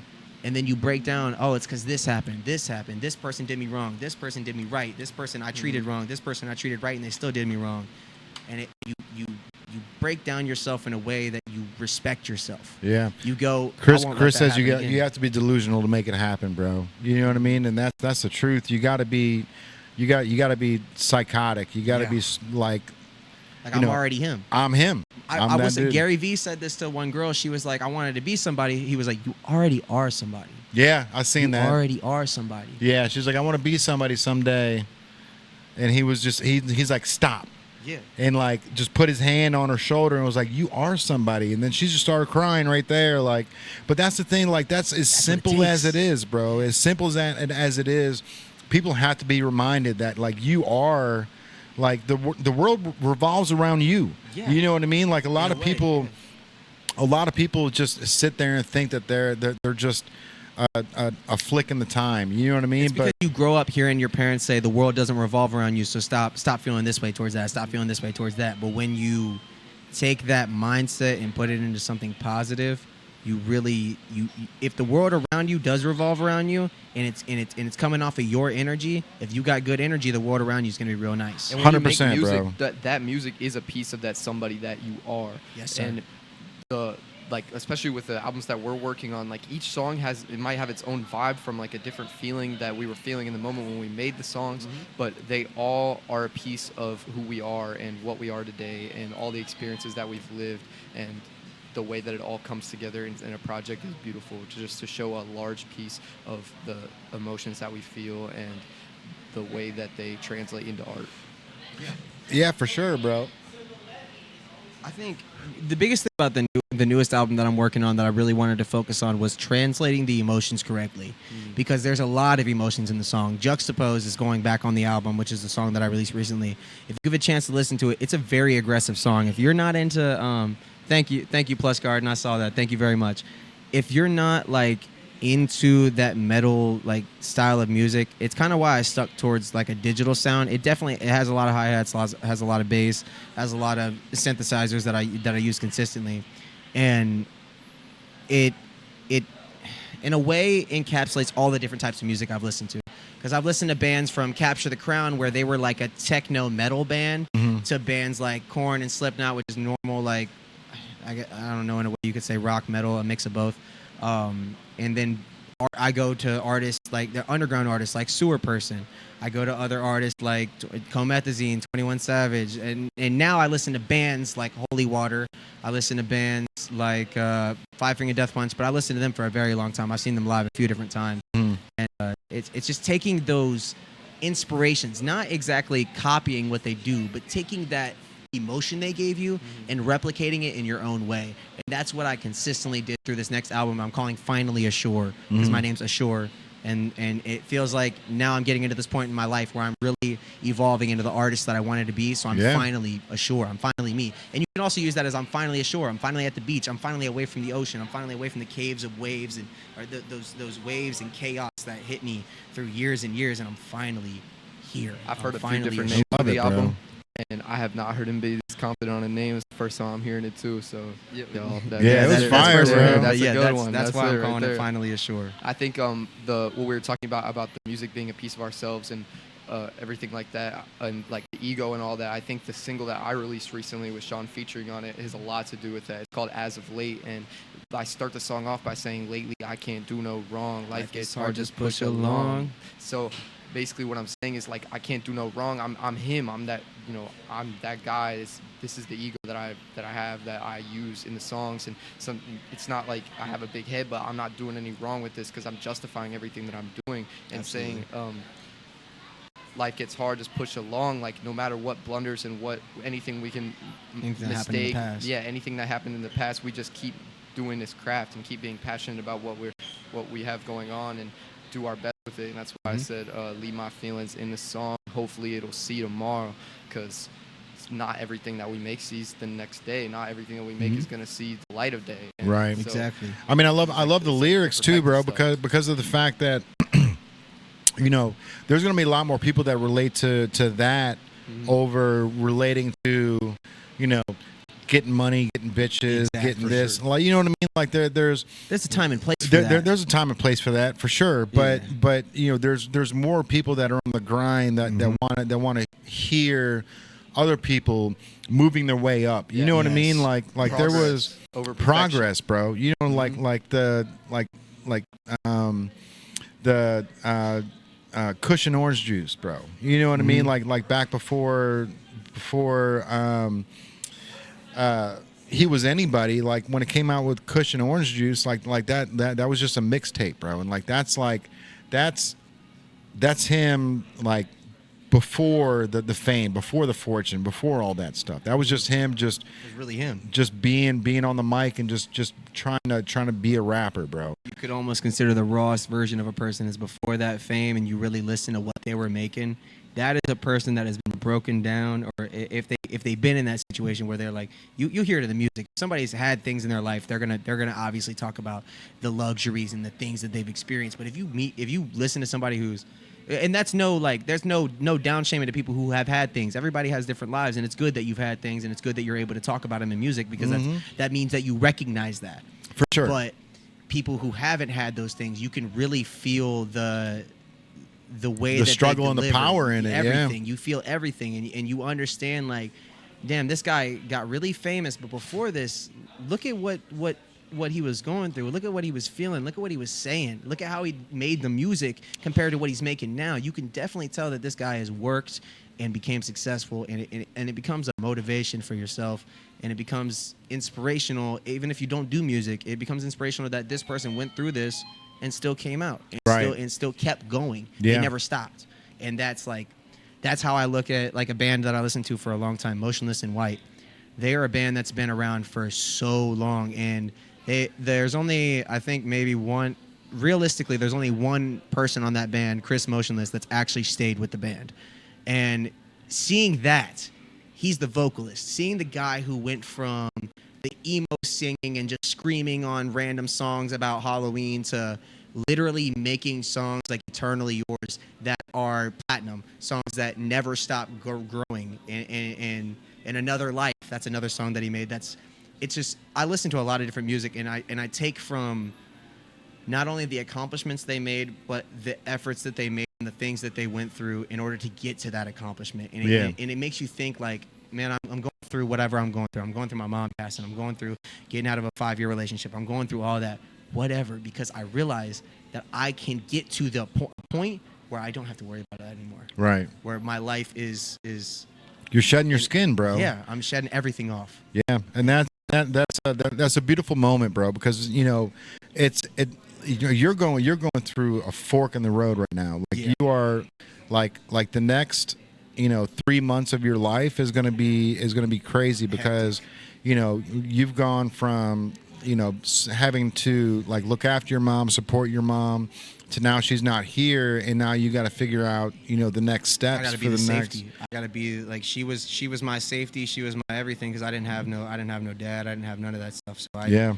she was my everything, and then watching her, she was the only person that stayed there my entire life. Everybody else had left. Everybody else had abused me. She never intentionally hurt me. She never did anything wrong to me, and she did the best that she could for what she had. Yeah. And that right there is an even better example for who I'm going to lead as a person when I get love into it, my bro. life. And hey, you got family here, bro. Like we're never gonna leave you, bro. I feel it. You know what I mean? That. I really do appreciate. Yeah, we're here. That's why I come back. 10 times out of 10, man. Anything you need, bro. You need a place to stay. You need a place to live. You need a car. You need anything, bro. Like you're part of the family.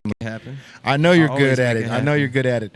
And Chris Customs actually said that like the imitation is the biggest form of flattery, right? Like when you were talking about taking little pieces of this band, little pieces of that band. I do the same thing when it comes to the clothing industry. You know what I mean? I see brands that pop off, and I'm like, that would look good with Native. You know what I mean? Or taking an old logo from the 90s and flipping it to be a Native logo in 2025. Yeah. You know what I mean? There's a form of flattery, but there's also your spin on it. You know what I mean? And your spin's the biggest thing because people hate when you fuck with nostalgia. Yeah. You know what I mean? But especially if you don't do it right. If you don't do it right. But if you do it right, then it's nostalgia again. They love it. It's something better that doesn't feel old. It feels new. It feels like it's with the times. It's instant vintage, bro. Exactly. That's what I call everything here is instant vintage, bro. Yeah. Because like they see the shit and they go. Till you go to that back room and you're in the future. Fucking cool. Yeah, man. Yeah. Well, when they go in the back room, they come back out and they relook at the store. They'll do a quick sweep here, but once they see that 7-Up door open, they'll walk into the lab and realize how hard we've worked to put this in the levy. Mm-hmm. So when they walk out, they go, "This motherfucker's dope." And so they start looking around and they start looking at the T-shirts again, like the same shirt that they walked past 10 minutes ago. Now they're looking at it, going, "This motherfucker's dope." It sounds kind of crazy, but I feel like I've been in Bellevue for 12 years, so I feel like I have enough time here to be able to say this. But the levy, without the Native, it didn't feel the same. Right. Like I was walking through here, it felt like I was walking through a ghost hall. I mean, there was Dewey's Pizza upstairs. There was the movies. That's cool, and the movies are nice. I won't lie. The stuff they got up there is really nice. But coming in here, it gives a whole new culture to the building. It gives a whole new vibe to the building. It's life. Like I'm coming, a whole new, literally a breath of fresh air inside of a brand new. It seems like a mall. It feels a lot more like a mall than it does a levy. Now it does for sure because there's the coffee and tea, there's the spices place, and then you got the dope ass streetwear that you can get anything that represents yourself. Right. And that's meaningful. I appreciate it, bro. Like I truly believe that we're the heartbeat of the levy, man. I think that we put more wow factor and Sure. what did the lady say earlier today? Wow, this was an experience, and that's what we're trying to do. That's what the levy's trying to do. The levy and They're doing a good job. In totality. They've coined the phrase experience makers. Yes. So they actually went and spent money to coin the phrase experience makers. Yeah. Right. So to be honest with you, like there's not too many experience makers here on the levee besides Native. Par 3 is an experience maker. Velocity is.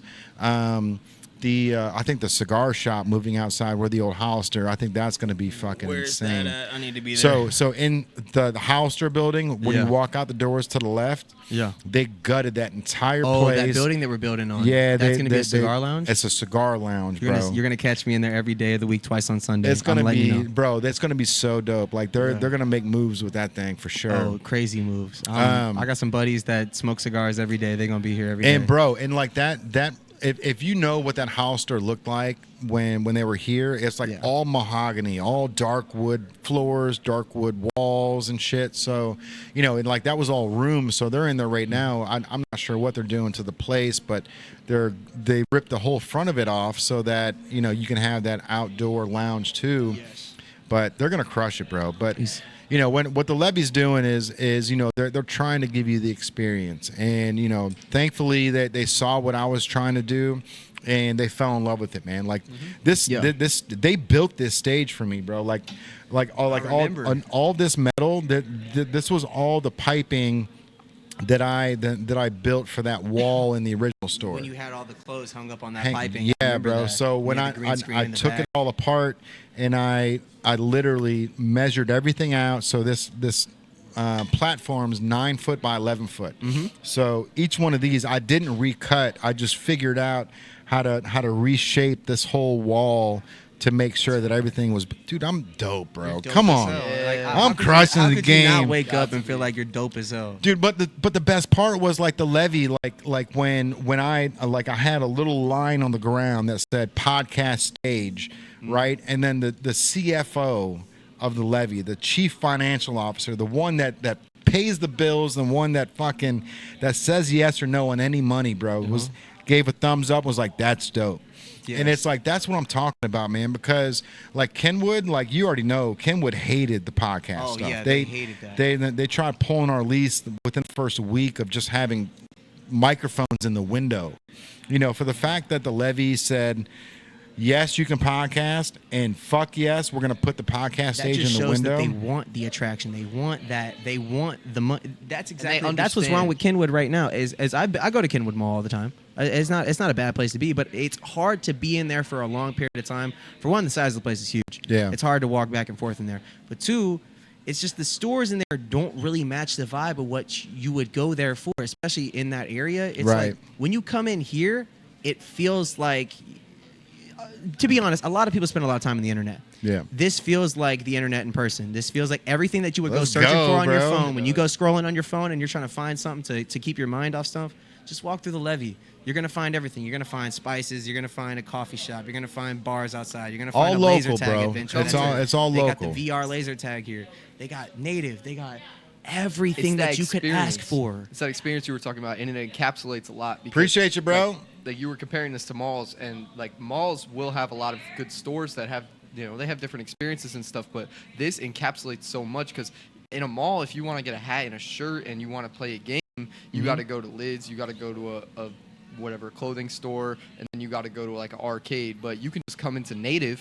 We got get it all we at got once. a Pac-Man machine. We got shirts on the wall. We got hats on the wall. We got brand new hats. Brand new hats, too, skateboards. Bro. We got everything, and it's like you go to another thing. Yeah, he did bring that up. That's very important. You go to the mall. It's like you want to get individual items. You have to go to individual stores. Lids, you got to go to a T-shirt store. You want to go to Hot Topic, but you don't want to get that right. They don't have the shirt you want. You got to go to Spencer's. It's on the other side of the building. Yeah, and you can't do the can't even walk to the immersive back of game Spencer's 'cause experience. it's You Diddy can't room. do the par 3 at Kenwood. You can't golf at Kenwood.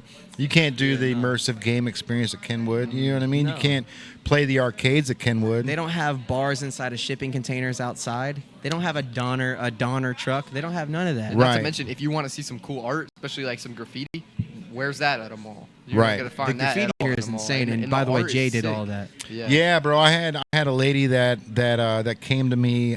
She wants me to graffiti a bunch of demolition cars. Yo. Yeah, bro. I think I'm. She messaged me today.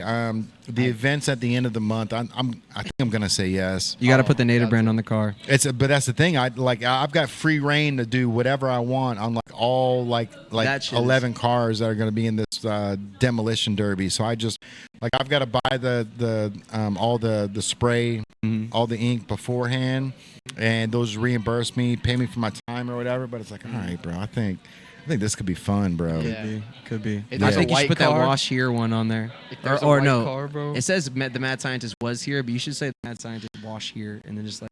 Right? Yeah, I see you. I see you working. The way the lab is with like the cartoonish like style and like the shading with the lines and stuff. If there's a white car, bro. I need it, bro. Yes. I need a white car so bad. Yeah. I Do need it like the back room. I want an old school white car that I can paint just like that white room, bro. Black hard lines on it. Like I've got the Porsche, but the Porsche, it's all seamless. Like everything on it's so smooth that like I can't do those hard lines like I could on like a Coupe de Ville, bro. Yeah. You know what I mean? So it's like I gotta get something old school that has those hard lines that I can just paint white, boxcars. do the hard black lines on. Yeah. That's like my Kill favorite it. style art in here because it reminds me of those old computer games I would play when I was a kid. Like you go on what is Frit.com and like the Cool Mac Games. Dude, for me it and was stuff like that. abcgames.com. I'm That sorry. too, and then yeah, you're a little older than me though, but yeah, it reminds me of that stuff because like that art style was in a lot of stuff, and the simple shading and the simple art. Like they didn't have crazy art programs back then to make like the most insane games like Unreal Engine and stuff. But they just had whatever they had, and they came up with stuff like that. And it's nostalgic. It's also simple but beautiful, and it's nice to look at. Yeah. You know the main reason why I printed that or why I designed that entire room to be white is because I wanted the clothes to stick out. And I they was like, do. you know what, if we do an all white room, then any like pastel clothes that we have back here, and like my thing like with the Mad Scientist was I wanted hard black lines. I wanted cartoon style hard black lines around the logos where it like the Native brand itself is Paint an old Firebird. what's that? They were saying you should paint an old Firebird. Oh, bro. I'm gonna message her back and I'm gonna make it happen. If I get rich, I'm gonna buy a '69 like Chevelle or something. Have you paint that shit, dude. I had a 1970. What was it? My cousin had it in his junkyard. He was like, I could fix it up for you, bro. It was a 1970 Nova. And it was like $2,000. Yeah. And I was like, bro, like I want you to recreate this thing to look like the car from Quentin Tarantino's Grindhouse. So flat black, yeah, with the skull with the lightning bolts on the hood. Oh my god. And then I found the hood ornament. It was a duck. It kind of looks like the Oregon Ducks logo. Yeah. But that was the hood ornament, and I was like, bro, this is the car I fucking want. Car. So he had the 70 Nova with a Corvette engine he was gonna throw in for $4,500, bro. Yeah. And now it's like, I don't even know how, I'm sure the car's gone at this point, but it's like, man, you can't find cars like that anymore, No. bro. Not for a decent price. No, man, and that was reasonable my price. cousin was gonna work and fix on it for me, put that new engine in. It was gonna Yeah. be fire, bro. It was gonna be insane. I But- will say they were saying Chris Custom also said it's a one-stop shop. Hey, That's I appreciate exactly- that. that's That's what we're exactly trying to what be, it is. man. We're trying to be experience makers, bro. Yes, sir. There's no other need for another. There's no other need for another one of Native. You know, what I mean, this is a one of a kind thing. There's not many people replicating this, and to be honest, just to put it like this, man, I've seen people with two eyes that aren't even half as good of as artists as you. Right? Yeah, I And that's appreciate just that, crazy. bro. That's just crazy to even think about. For one, and two, just the amount of you probably hear this 1,000 times in a row, and you even talk about it. I lost an ear, I lost an eye, but I never lost my focus. But the amount of adversity that you had faced and still continued on and turned it into something bright, turned it into something better, turned it into something meaningful. That Most is kings get their ear bit off. literally, yeah, You like that? literally, Yeah. literally, yes. So I just made that shirt last week, bro, because that's a new one, yeah. Yeah. That's a great one. The comment you made put though, Julius Caesar on trying it. to be experience makers. I mean, at this point in the game, I mean, we are experience makers. I mean, we don't. The store may not get the traction that we anticipated when we first went on this journey, but Yeah. that's a natural progression of going through the pandemic, and now people are online shopping more than ever. And then there's just a lot of different factors that have really weighed in on why the walking traffic isn't the same as it once was back, in the 90s, early 2000s, and even the mid 2000s, to where now we're in like the 2020s and we're halfway through the 2020s, and we're seeing the online shopping crazy. I mean, Constantly going. Black Friday is no longer waiting in lines outside of Best Buy. It's not Cyber Monday. It's Cyber Monday. Even the Black Friday deals on the phone are still going off. It's not even like they're not even being Nobody's going in store and like running in and being like, let me find this, let me get this deal. It's like, all right, let me pick it up for carry out. Let me just yeah, exactly. put it in online. But they're not even being subtle about it. They're pretty much going like, hey, you better be there first online. This coupon's only good for the first 12 hours at midnight on Black Friday, so you better interrupt your whatever you're doing. Yeah. It's time to get and that pay sale. this shit, yeah. Exactly. So they're putting the consumer in a position to not need to go physically out the shop. Yeah. And we're trying to overcome that. So I believe we're experience makers. I fully Absolutely. am dove in the design of the store with Jay, and I looked at it as like every single person that comes in here, they're not necessarily looking to purchase something, and I understand that. But if they take a photo, that could lead to 5 potential purchases, 3 of which could be online, 2 of which could be the friends that are like, hey, that's a cool store, I'm going to go and check it out. Yeah. But let's say the person took the photo and they're like, man, I wish I would have picked something up from there, but guess what? We're not from here, so we can't buy something. So, but I remember they said thenativebrand.com, hop on there, and before you know it, a sale comes through from Chicago, Illinois, and we're getting something because of a photo that they posted on Facebook when they were here visiting friends from the area. So then the friends from the area that are tagged in the photo see that photo, and then they come in the store because they see their friends from Chicago repped it on their story. You see how that goes, and one photo can lead to 5 sales, and it has nothing to do with they didn't make a purchase when they walked in here the first time. It's how far a photo can go, and I think that's the value of having this kind of a setting, even if the walking traffic isn't what we expected when we first opened the store in 2021. You know what I mean? And that's a really big part for me is every single photo taken, every single video, whether we can find it on TikTok or not, it's going longer because that setting is hard to achieve for anybody, and they have it right in front of them. How do you find an all white space? You have to rent out a photo studio. There's a lot that goes in to get a white background to have your clothes pop. If you have a fit on that day, you're out in public, you come to the levee because it's a public setting. So you're probably not going to be in your scrubs. You're going to be in your fit that you're out to socialize. That's you're me out, today. Right, exactly. So you're coming in here already looking the part anyways, so that's a time to get a photo, right? sir. So when I'm looking at the store, I'm looking at it as like, where is that photo going to go, and how easy is it for us to be tagged? So that's kind of like my next step in this is like, how can we be as shareable as possible? Yes, sir. I will say, if you want to switch the camera Sure. for this one, this native shirt that I got a few days ago, this is probably the hardest shirt I have, especially for these pants that I'm wearing. Yeah, and it bro. matches the Vans. Yeah, it's just it's too hard to not wear, and it matches with really most of the colors that match with this. And there's green, pink, and then this like, would you say this is gray? Yeah, they call that shadow because that's a garment dyed black. It's a beautiful color. Yeah, bro, this. I love it, man. It's not gonna shrink. It's and then Shaka wears, Shaka so nice. They make the oversized sleeves drop shoulder. So instead of the seam being at the top of the shoulder like those European tees are, they're down at the bicep. Man, they're perfect, bro. They're not gonna shrink on you either. Like Shaka wear knows what they're doing, man. They're expensive to carry. Yeah. But the longevity. Like, you know, if we would stock this store with Gildan or Hanes T-shirts, people will buy one and not come back. You know what I mean? So like our, you know. I've always been that way. I've always been the guy that'll spend the extra $3 or $4 on my side to make sure that hoodie is something you wear 3 or 4 days a week, just at home out on the couch. You know what I mean? Like it's that was honestly one of the reasons why I think the Native brand got so popular.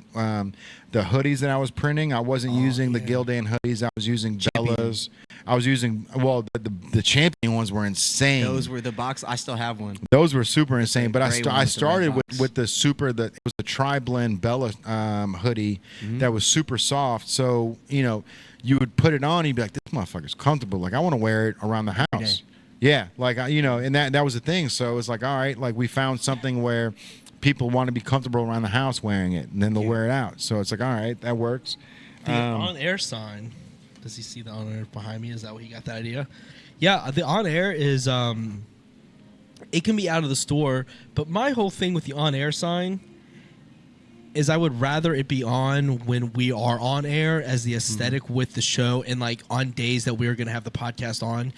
I put it on. I turn it on when the store's on to give the store some light and give some character. For sure. But I like the idea of something like maybe this sign down here, something to indicate that it is Live, on air. yeah. And it is hot right now, rather than it just people. Because that's the thing is when it says on air and it's not being moved, it gives the portrayal that it's fake to a lot of people. Yeah. I think that's where their head's at, because they're like, that sign's on, but nothing's on. Is that just for show?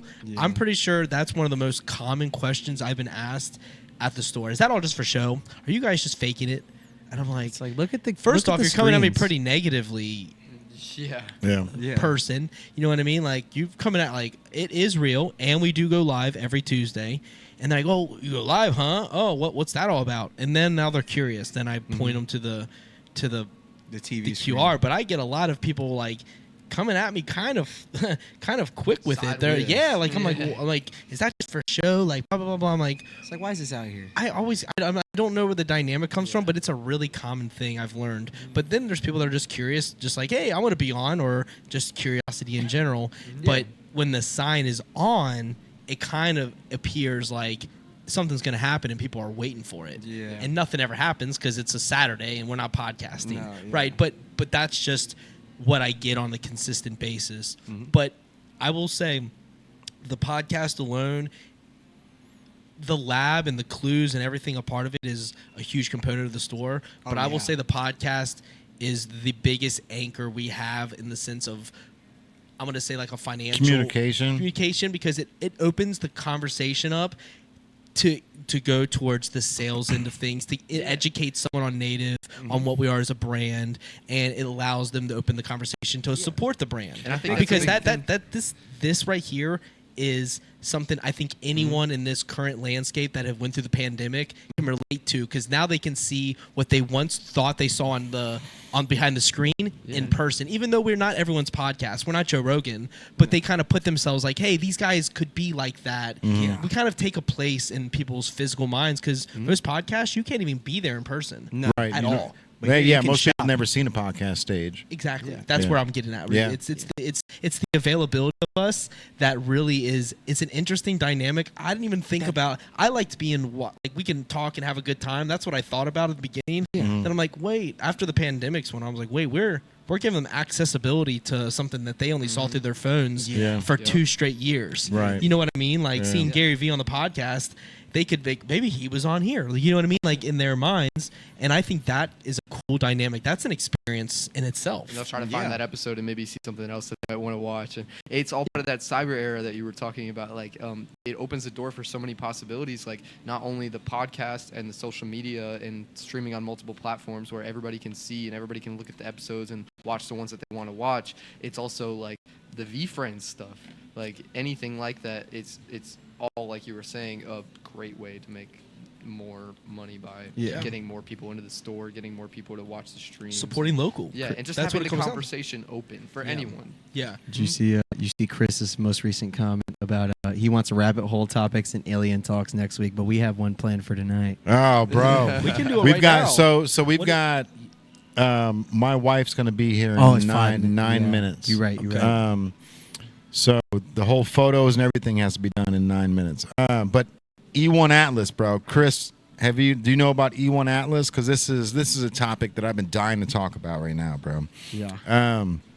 So E1 is it is the third interstellar. I appreciate that. It's the third interstellar object that has made its way into our solar system. Yeah. So first one was Muamua. Yeah. The second one was I think they considered it a comet. But this third one, the E1 Atlas.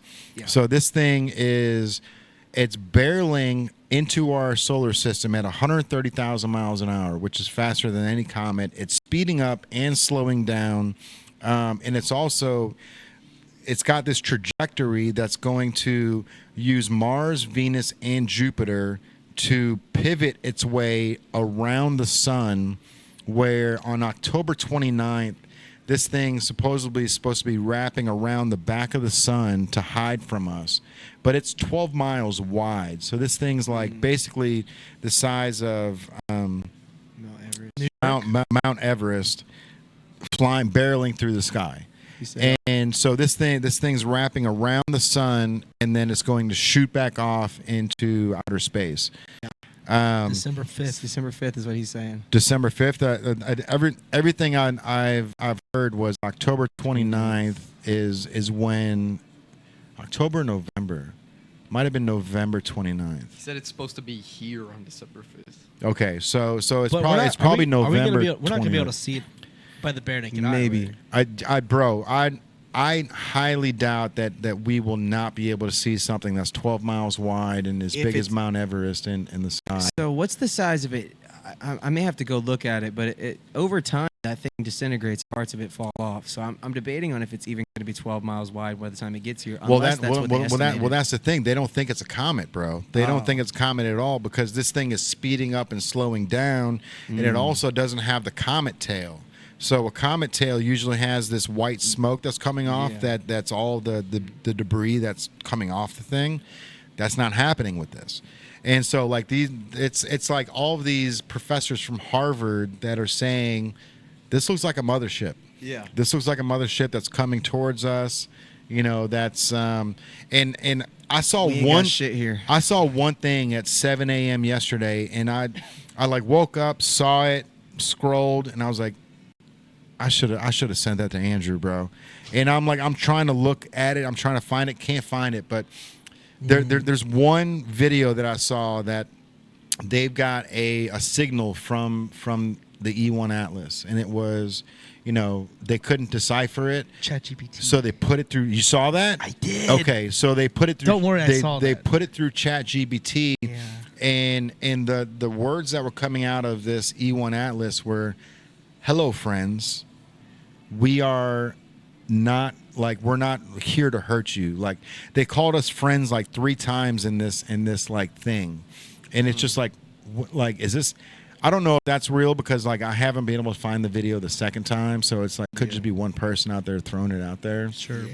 But there's a lot of saw weird that. things happening, you know. But it could be Project Bluebeam, Need screen overlays.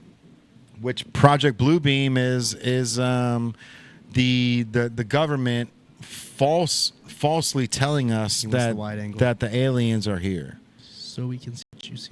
so that we're diverted. Yeah, he's talking about us. I think that the whole aspect of this is if it is friendly, I would like them to, I don't know, I feel like the government would be freaking out if it was. It would be a lot more serious. I think there would be a lot more information out there if it was planning on hurting us. Well, I mean, we if, wouldn't know if, it if, the, all. if the government was freaking out, would they be freaking out in public though? Yeah, I mean, yeah, just to scare people, I'd say. Because they did that with I the don't know. aliens that never came.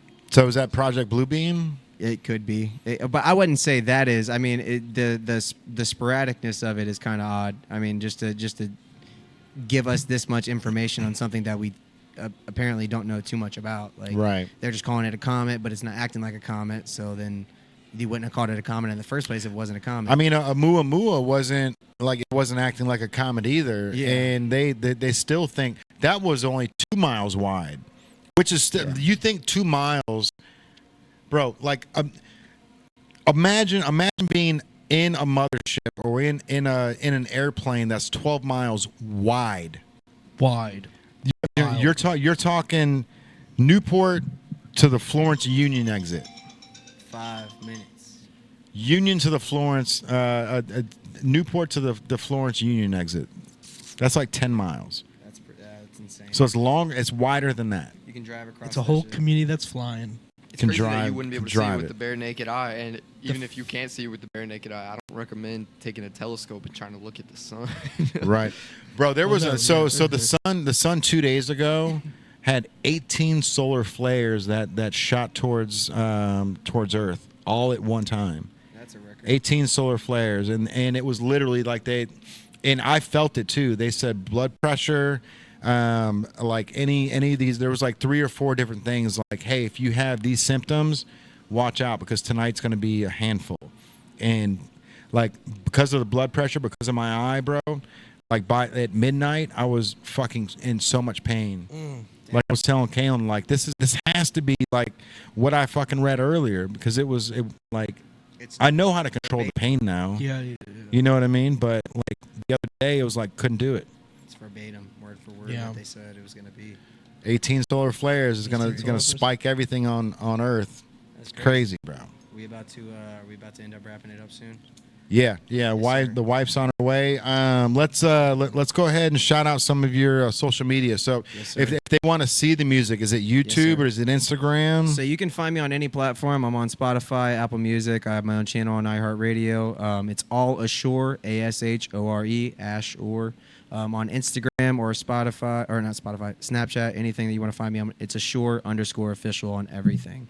So if you go to any website, it's Ashore, Twitter, everything, or X, sorry, Ashore_official. I do it too, bro. I do it too. Yeah. And so my name on everything is Low Key. We got Spotify, Apple Music, YouTube Music, you name it. I got TikTok, Instagram. Yep. It's Low, LOWKI, Key, like energy. So Low Key on everything.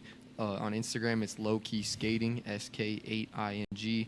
I believe it's the same on YouTube. I got vlogs on there. I got skate clips, and then on my Spotify, my Apple Music, I got my music out. I got an EP. I got a few singles, dropping the album soon. So I'm working with this guy right here. and Yup. Making moves. Yup. Anything we can do to help you out too, bro. We're here for it, man. Of course, yeah. Strength in gonna keep that numbers. I'm gonna keep that skateboarding up. You know, if you guys go to my Instagram, you'll see a bunch of skateboarding from the last 12 years. So you'll see some cool stuff you ain't never seen. Yeah, let them know about the skateboards, bro. How good are those native skateboards? That shit didn't break on you. The native boards were really good. I actually didn't have one of them snap on me, and I've worked with a few different brands. Not to throw names under the bus, but I'm going to. I worked with Hella Cool. I'm currently working with Unheard Of, and that's probably been one of the other boards that competes. Yeah. Is Unheard Of over there.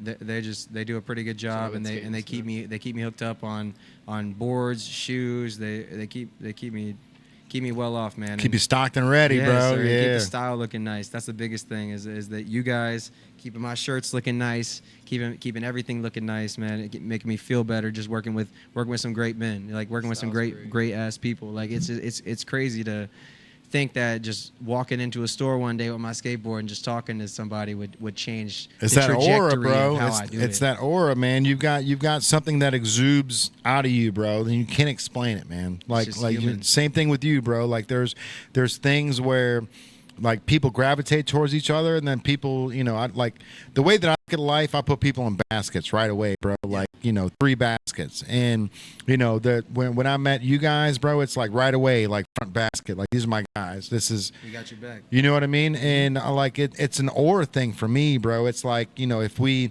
like magnets. Some people they friction and they can't hug. Yeah. You know what I mean? But some people it's just like boom and it just locks in, and that's From a distance. that aura shit, bro. And that's I truly believe that, man. Yes, sir. Yes, true. sir.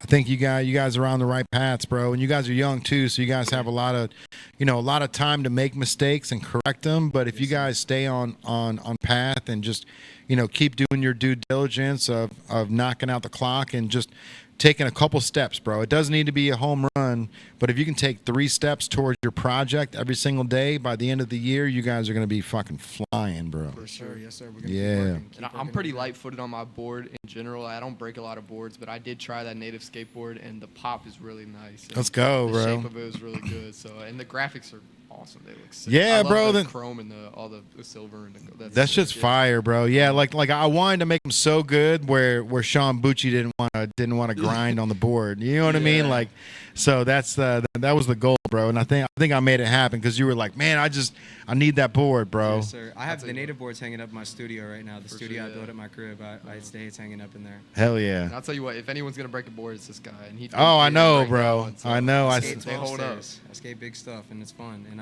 I'm not heavy, but I ain't light. I'll say that at least. So I put a lot of force into the board. So Gravity's a motherfucker, when bro. a board survives, just know that board's good, man.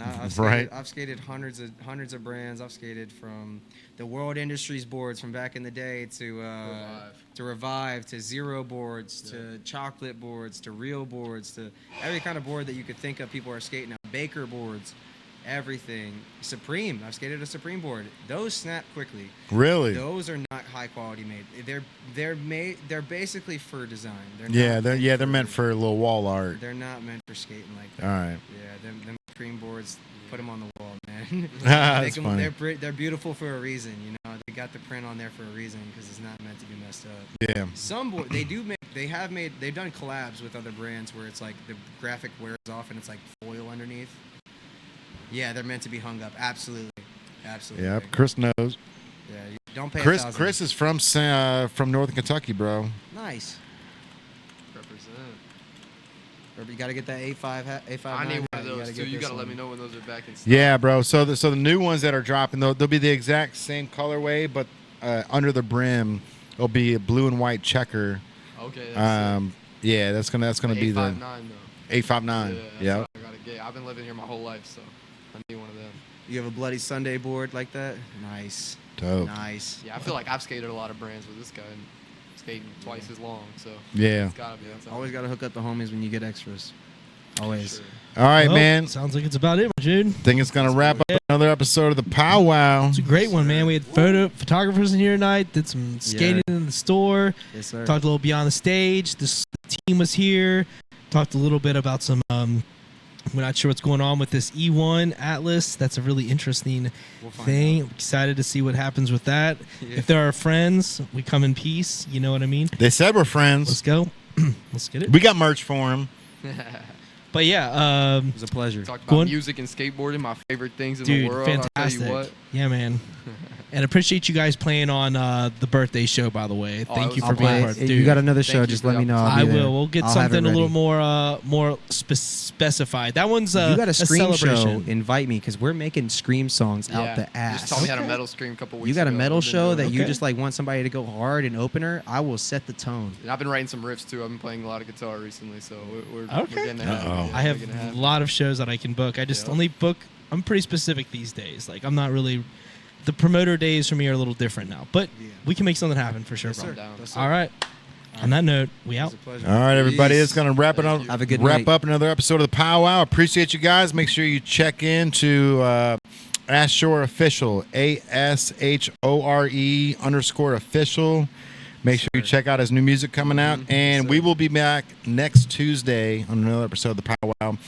If not before then, because I'm dying to get these Mondays going. Oh, I mean, I'd love to do it on Tuesdays, but since we're here till 11 p.m., it's like I don't want to be in the store from 8 a.m. to 11 p.m. I will if I have to, but I think I think Monday coffee is perfect, bro. Monday coffee's cool. I have we used to do meetings on Mondays too, so I can batch everything in a process. Yeah. Let's go. All right. Love you guys. We'll see you next week in another episode of the PowWow Plush Garden. We're gonna message you. We're going to try to get you on the podcast. And Chris, if you're still listening, bro, DM me your cell phone number. We're gonna keep in contact since you're right here in Cincy. This is going to be super dope that you're right here in Northern Kentucky. So All right, everybody. I love you guys. I got to go meet my wife. I got to go home and handle some business. Yes, sir. All right. I love you guys. Appreciate you. We'll see another episode of the PowWow with your boy Jay Banks. AI. Hey, see you later, guys. Out y'all. Bye. Peace. Bye. I got so many shows to announce too. It's crazy.